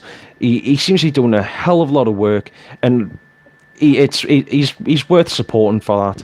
So go check out his gear, and if you are interested in some of his kit, send him a message and he'll let you know pricing. Ghost. E-Flex foam is too thick, and the ProFlex annoying to change the lenses real quick. Nightmare. Sorry, Ghost. Go back through my videos. With a little bit of practice, you can change a ProFlex lens in about, I think it was 40 seconds I did it. They're not difficult to change once you know what you're doing. Come on. All right, yes, they're not the easiest lens to change, and they're not the quickest lens to change, but they're not as bad as people make on they are. That you can definitely change a JT lens in under 60 seconds. You watched all my videos. Bloody hell, even I haven't done that. Right. I said I had another story after this one, but I've actually got that wrong. It was 2 stories. The first one, before I get on to the final one, which I do think is kind of bad, and obviously it looks really bad for YouTubers in general. But Manchester firm have pulled out of NXL Europe. Now, if you look at that statement that they've posted up, which I'm pretty sure, again, I've posted a link in the description, a big part of this seems to be due to sponsorships, and it seems to be because Manchester firm are heavily sponsored by HK. Now, I don't want to say that it is all down to that, but in my opinion, it seems like if you look at that statement, it seems that, and this is all just my opinion, I haven't had any talk, nobody from the firm has contacted us, nobody spoke to us or anything. I'm not a big deal, and I don't think that for people to actually come looking for us. But yeah, if you actually look at the statement, they mention that it's partly down to sponsorship, and as I said, Manchester firm are being heavily sponsored by HK. Now, obviously, HK Paint isn't supposed to be being shot at NXL Europe this year, but they then also do mention stuff about costs and roster changes and stuff like that. And to me personally, I find the idea that they've pulled out because of a roster change, I find that unless it was like they were changing the entire team the weekend before the event, and even then I think they'd probably still try and play, I find the idea that because of roster changes, to be a bit weak. And there's also the idea of costs. Well, I'm not sure how much different the pricing's been to previous events, and I would imagine it isn't that much different. So again, I would imagine that the cost of just playing the event, I would imagine that that's probably not really that much of a factor. I would say that this looks to be another case of they've pulled out because of paint sponsorships. Now, obviously, as a sponsored player, if you have just getting a sponsorship deal, and then all of a sudden the events that you're playing in go, you aren't allowed to use their gear anymore, well, your option is you either bin your sponsorship off, which most teams aren't going to want to do when they fight hard for sponsorships. Sponsorships aren't just dished out like, bits of chocolate or something. They're not dished out like sweets on Halloween. People have to work for sponsorships. People have to show that they're actually worth sponsoring. So if you have done that work and you put in that hard effort, and then you get told, no, you're not allowed to use your sponsorship gear, or you can go play somewhere else, they'll go play somewhere else. It's as simple as that. At least that's the way that it seems to me. So it's unfortunate that another British team has now pulled out of NXL Europe. But when it comes to the fact that they're using things like sponsorship deals and even, I will admit, everything combined that they've said would put me off. If you combine the fact of they've changed sponsorships, they've decided that the NXL Europe have decided they can't shoot HK paint, team roster changes and rising costs, I can imagine all of that factored together would be something that would possibly put me off playing an event. But it's a shame. Yeah, it is. It's a bit of a shame.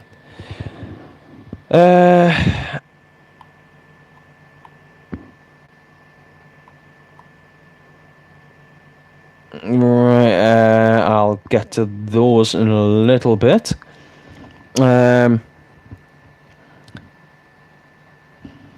Tony, my EVS oil twist pull twist pop the lens out bam. All right, yeah, your EVS are twist pull twist pop the lens out bam done. Well, yeah, that's it. I mean, things like the Empire EVS, even if you go back to what was it, the Empire events, and by that case the Empire was the Empire Helix? Oh no, there was Empire events and there was the Empire events, and they used the same lens system from those to make the Empire E-Flex. The Empire lenses for years now, I think since probably around about 2009, have had very quick change lenses. The V-Force grill was the same. The Dye i4s were also very fast masks to change the lens on, and I would assume that the Dye i5 is also a very similar system. They're all very quick for being able to change the lens, and I'm not discounting that. They are very simple to change, very quick to change. So if you need to change lenses in between games, like especially if you're a tournament player and you're out playing an event, your lens, you go out and play in the morning, you're wearing a chrome lens or something, and you realise that all of a sudden your lens is giving you away, or sending reflections out. It's reflecting the sun, or for that matter, it's the light's glaring through, or you've got a clear lens in, the sun's glaring through, so you want to change to a smoke lens. You can do that all in the space of a very short space of time, and that a couple of seconds can make a massive difference when you're playing a tournament event, especially if you're playing something like a race format where you've got maybe a minute between games. So you've got to be, if you don't have a 10-man roster to play a 5-man event, then you've literally got to turn around fast, and you've got to be able to just swap your gear and go. So in those sorts of instances, being able to change your lens a couple of seconds faster does make a huge difference. But if you're playing a scenario event where a case of an extra 15 seconds or something doesn't make any difference, then there's no reason why you can't use something like a JT ProFlex, which, yes, it is going to take a little bit longer and it's a little bit more complicated, but ultimately it's a cheaper mask that's tried and tested and has survived. It's been around before a lot of these other masks. and will probably be around after some of these masks are stopped being made. And the lenses are even cheap on them as well, and you're not paying like 50 quid for a new lens for it. Yeah, I'll bet you've started a mask war.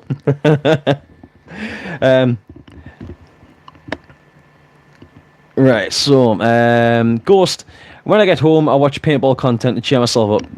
Yeah, I understand that, mate. I'm finding that I'm falling behind on watching paintball content because I listen to a lot of stuff when I'm at work, but there's no point in listening to paintball content unless it's things like podcasts.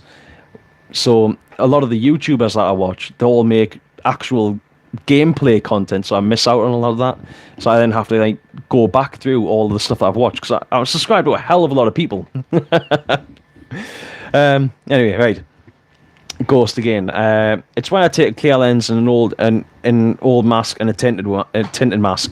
Well, that's it. I mean, if you actually have the spare masks, that's the best one to do. Is you have a chrome lens and like one mask. Like, I've got my masks set up in the way that I like them. Like I've got a couple around here. And then I think they need cleaned at the minute. But I've got me clear Proteus, which, apart from the fact that some of it's yellowed, completely clear Proteus, so it's got the clear frame in it as well. And I've got my Urban Camo Flex 7s. They're Flex 8s, which weren't really all that flexy, but with the bright green, the bright orange frame with the clear lens, but it's got the nice camouflage with something that stands right out. What's that one? Now this one normally actually has a smoke lens in it. My blacked out JTs, apart from the strap, but yeah, they would normally have a smoke lens in them for when I'm playing in the woods or if I'm playing on a tournament field or anything like that. So I normally have that one ready, so I can then swap between that and the clear lens if I need to, or one that I've actually had in storage for a little while, and I took it out at the last game, which it's a little bit more of a rarity for us because I don't generally use coloured masks and stuff, but that one, it's the JT Pro Shield. The Pro Shield was the hard face bit on them, so there's no real flex to that. But blue lens, or at least I think that's it's pretty much an all blue lens. You used to be able to get like yellow fades and blue fades and stuff where there would be like yellow at the top and then they'd fade to clear on the bottom. So yeah. Do a mask show. I don't know. I don't know how good a mask show would be. I'm not even sure how I'd go about doing a mask show. Yeah. But yeah, that's the thing, Tony. Lenses are expensive, but I'm pretty sure a JT Proflex lens, I think you can get them for about 20 quid. Now, if you want, that's for a clear lens. I think if you start going into some of the chrome lenses and things like that, that's when you start getting a little bit more expensive. But I think even then, I'm pretty sure even a chrome lens for a set of JTs is still below 30 quid. Now, I might be wrong on that. It might be like 35 quid, but they're not a ridiculously expensive mask. Whereas you look at like the push goggles, and I'm pretty sure like a push goggle is something like about, I think that a push lens alone, I think it's like £50+. I think it's the same for like, I think you're looking at £40 odd for things like i4 lenses and stuff. Now I might have that wrong, and if anybody does know better than I do, please feel free to post up and let us know, because I don't want to be feeding people wrong information. But I think it's roughly around about that. So now with the push goggle, that I understand some people are apparently saying that they're having problems with push goggles in the minute, but there is a lot, and I mean a lot of people are highly praising push goggles at the minute. You know, there's a lot of people are saying that.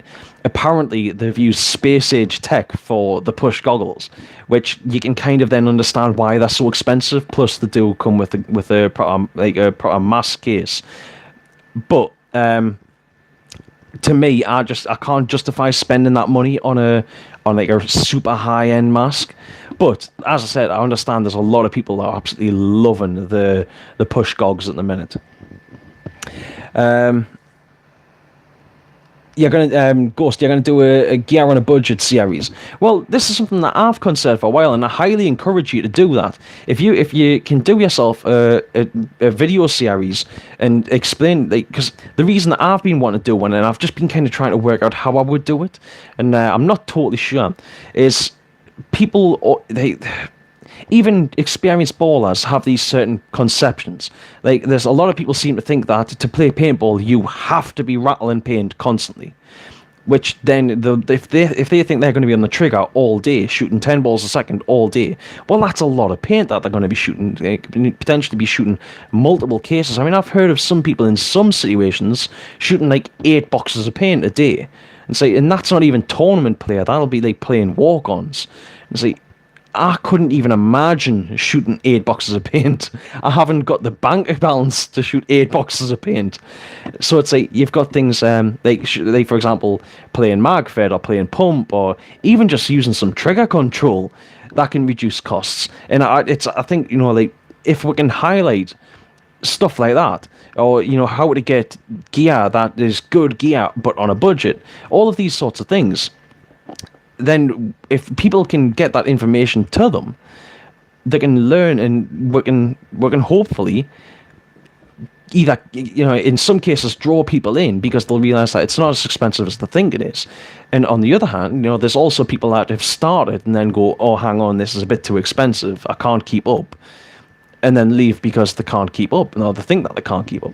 So things like that. And if you can do a video series highlighting stuff like that, I'd be more than happy to talk about it and share it on the show. But it's part of it is also, you need to kind of, now this is for me, for you, for anyone else that wants to try and do this, you would need to be trying to produce content. And I know it's difficult when you haven't got a lot, especially for me, I haven't got a lot of money. But say, for trying to try and produce content at a high level so that it looks good, because people like looking at things that look good. So if you can produce content that looks good, or even if it's got the potential to look good, it's presented well and things like that, people are a lot happier to actually watch stuff. But yeah, if you can do that show, then I applaud you for it. I think that's fantastic. Right, so we're getting back into masks. Ghost, £35, but depends on where you get them. Well, yeah, that's the situation. You can, in some instances, some sites you might be able to do like price comparison with some companies, or some companies, if you go to one, that you say, like, let's say for example you go to BZ and you say, I want to buy this mask, and they'll say, right, well, it's going to be a certain amount. Then you might be able to barter with Fat Bob's and try and get the price reduced. But ultimately, all these sites, they are going to have, they are still going to have their amount, their sort of limits as to where they're still going to have to, they will have to sell a product at a certain amount for it to still make money. Unfortunately, but you can use stuff like that to try and get products at the best price for you.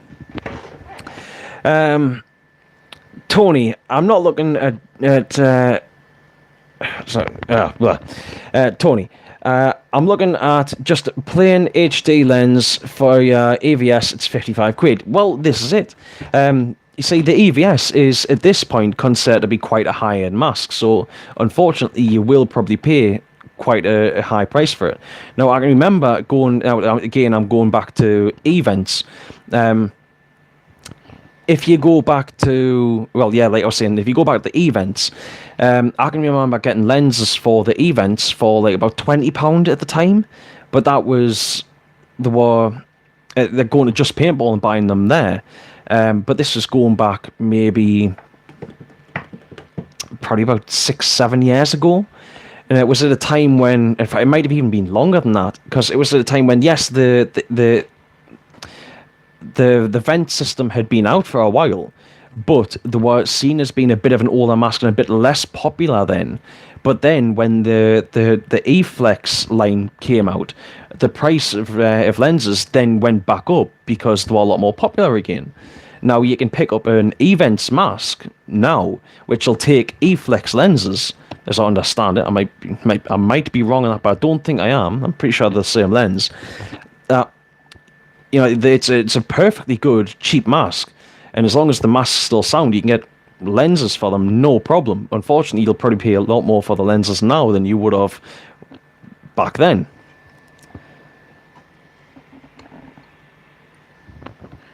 Oh.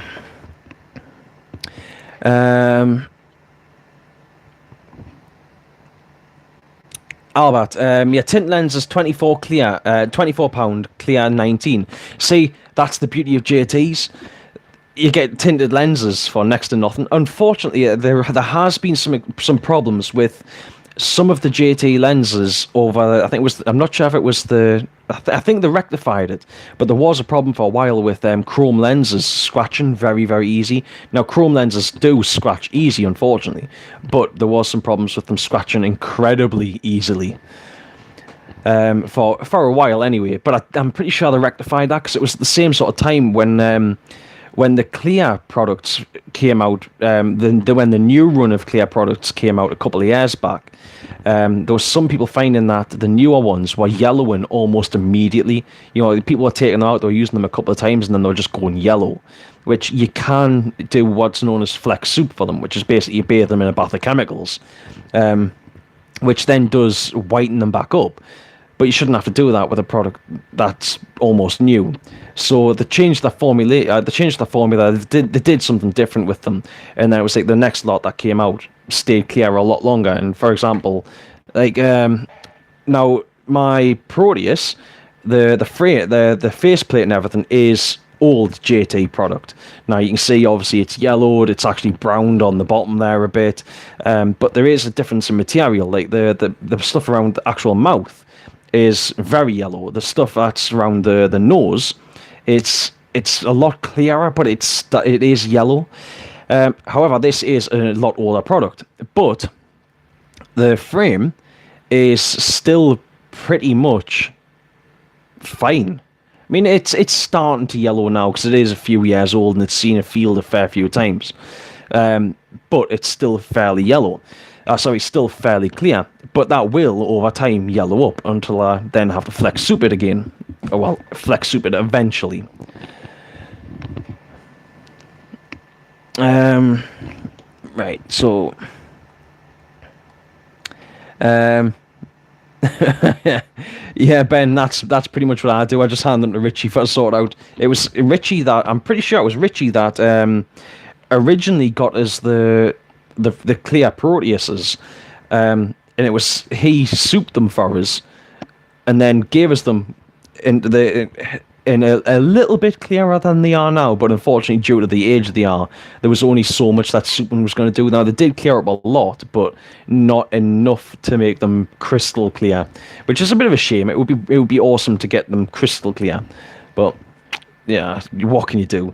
I would love to get my hands on the clear Pro Shield bottoms, but I don't think you could ever use them in a game. I think there was only ever maybe like a couple of sets made, and I think if they took a hit, they'd probably just be too brittle and would just disintegrate now. Nightmare, yeah, borrowing gear from friends to do it. That's the easiest way. If you want to make a video on something that you don't actually own, but you do know someone that's got it, yeah, just see if you can borrow it. A lot of people, the paintball community is actually a very, very close-knit one, and we're prepared to actually share stuff between each other.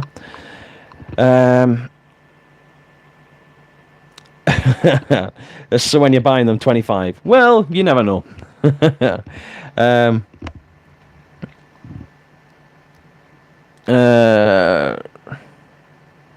Ben, you're still at the register, even to pit. I'm assuming that when you're saying that, you're talking about the NXL Europe, which, if you had to register to even go and work in the pit crew, I think that's a bit naff. You should basically be able to do that as a viewer. I can understand if you're going out and playing, but although I suppose it also then keeps track of who's actually going out and playing and things. Tony, I suppose I could pull in I'm semi-famous so you get discount. Well, yeah, you can always try that one. Ghost, same frame and lens. Get your hands on clear bottoms for the Proflex. I do actually have clear bottoms for the Proflex. Hang on, I'll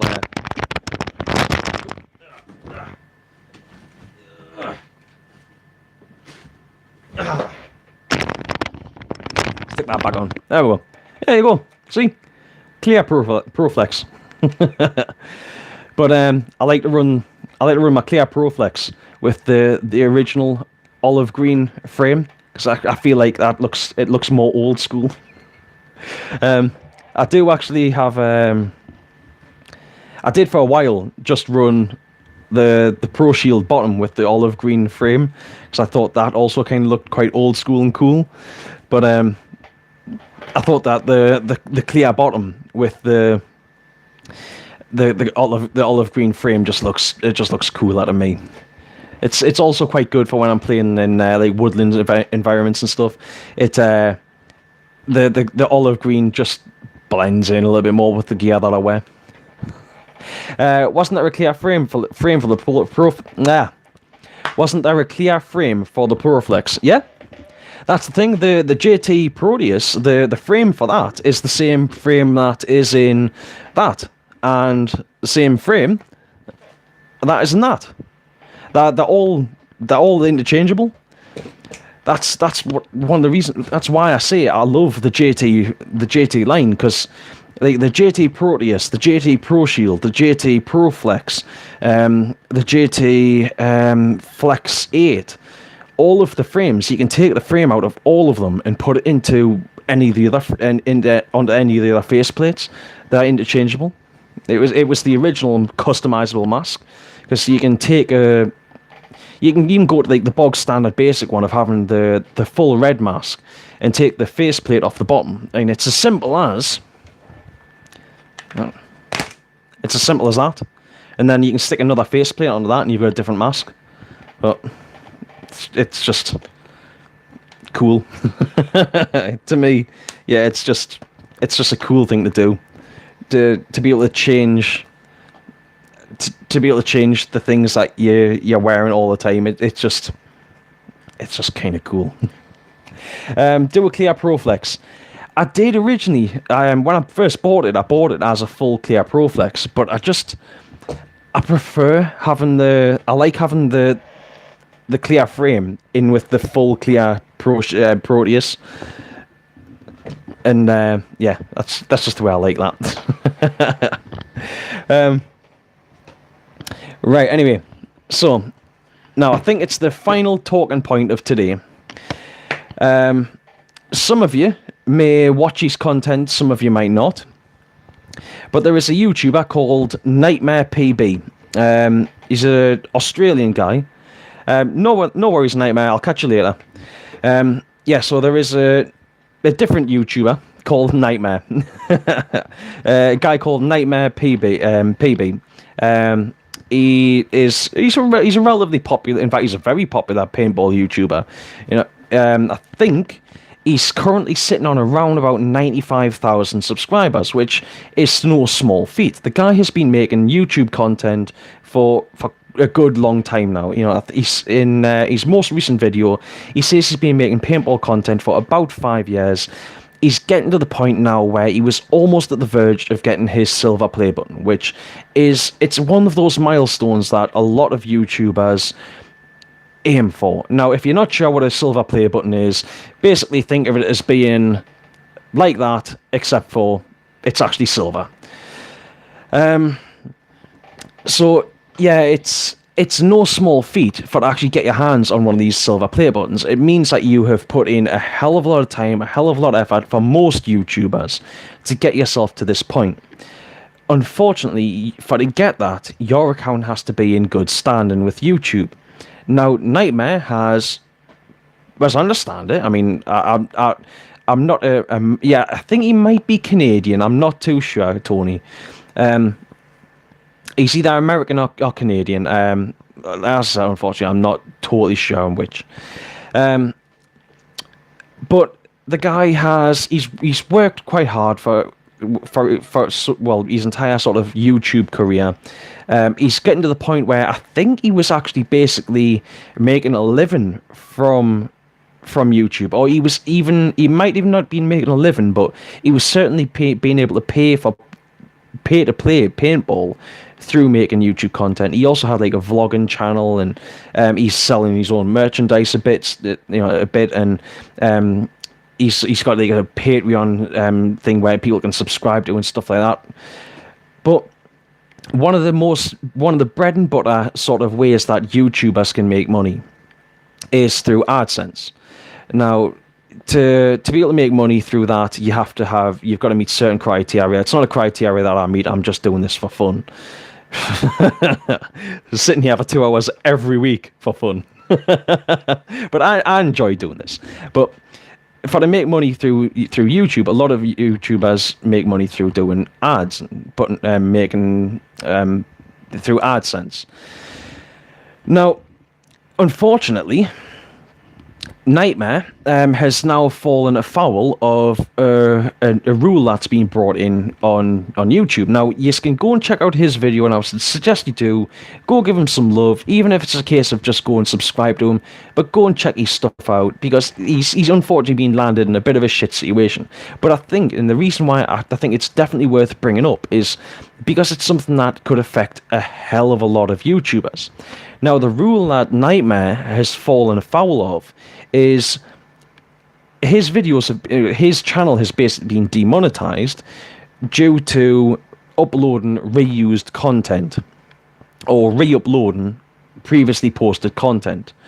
Now, it sounds like a ruling like that has been brought in so that, like, let's just say, for example, I want to try and cash in off Alabaster Slim's success.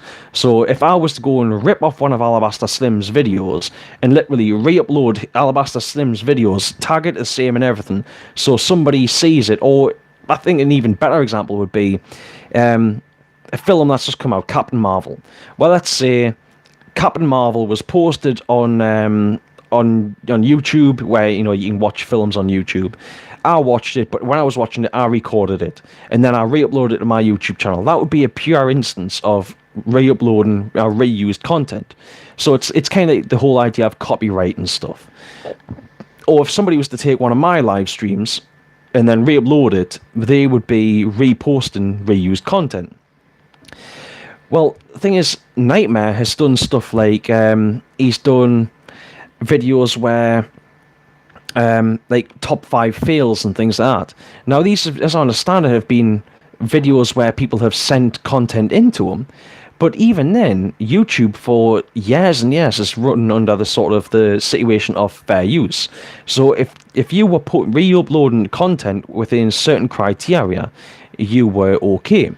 So let's just say a politician says something stupid, and I was to download the video of them speaking, and I made a video where I was commenting on it, that would fall under fair use.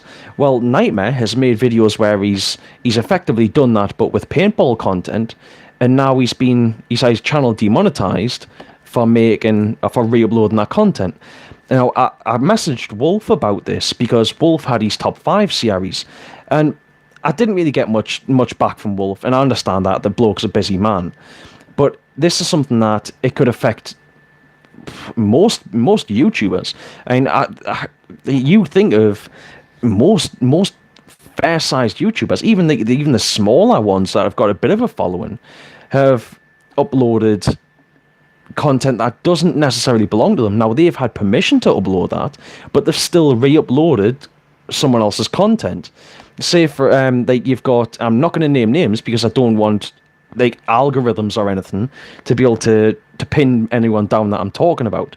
But if you take, for example, sniper YouTubers who will there's a sniper YouTuber that I like, who I've found other YouTubers that I now like because of watching his content where he's gave video shoutouts. But because the way that he's done it, he'll take a video clip of that, re-upload it, and say, go check this guy out, this person does fantastic videos, whatever. And you go, oh, right, fantastic, you go and do that. Well, that is falling afoul of this idea of re-uploading content. So what do you do in that situation?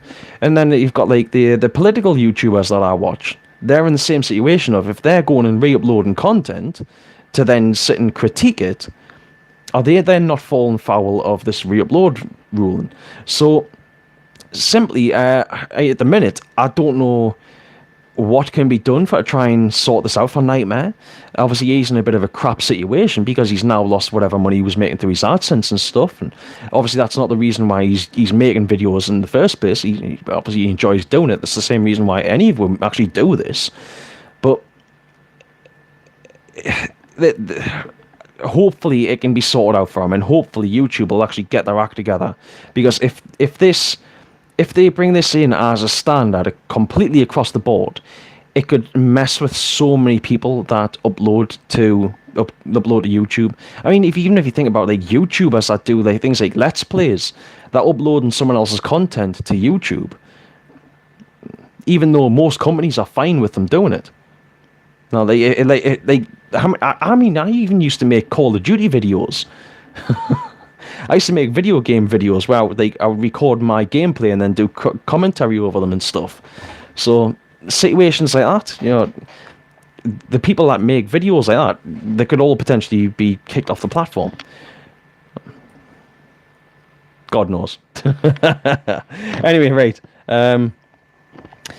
Right, Ben. Events were high-end when they dropped at £90. Yeah, I can remember that. I can remember them dropping and being like seen as being a high-end mask, and all of the Tony teams wearing them.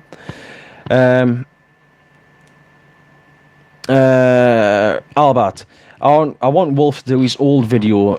Must be much better than he done when he done the Wolf's Den. You see, I agree. I like the way Wolf used to do his videos. I don't know when the shift came about, but there seemed like there was a change in the way that Wolf did things. And maybe it worked for him. I don't know. Maybe it didn't. But Wolf's videos, they used to seem so much better. They used to seem like there was so much more personality in them. And I mean, obviously, the bloke is he's got a very big personality.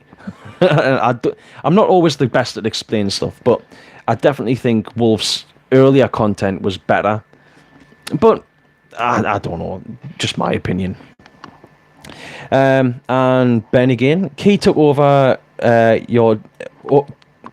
JT and came out with the E-Flex a while back, but uses the vent line lens. Yeah, that's it.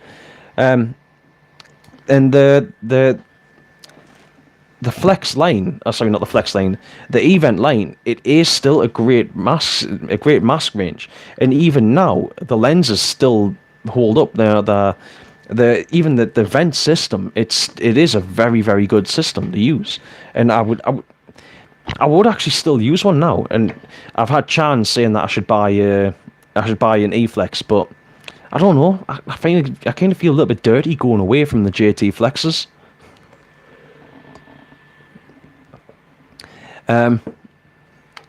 Albert, as soon as he got a Dive sponsorship, he stopped doing the Wolf's Den. I kind of agree with you there. It has been, bloody hell, I look really, really bald.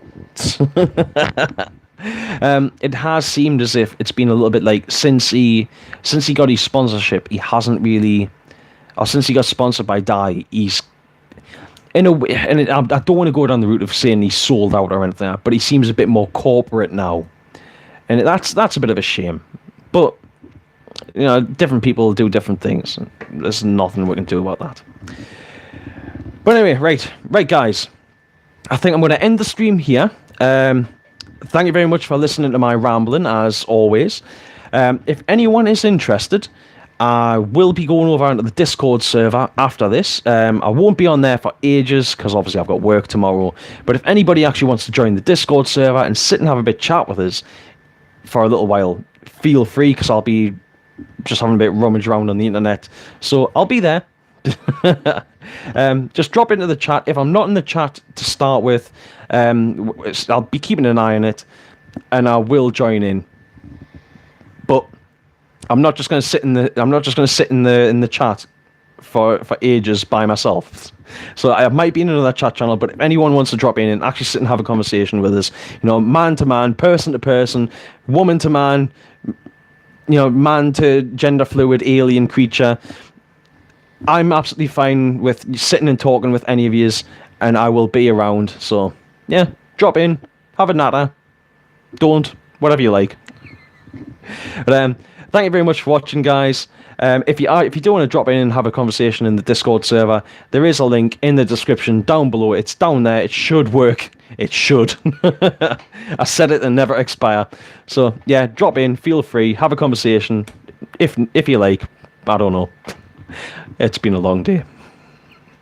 I'll see you later, guys. Thank you very much for watching, and have a good one. Enjoy shooting people this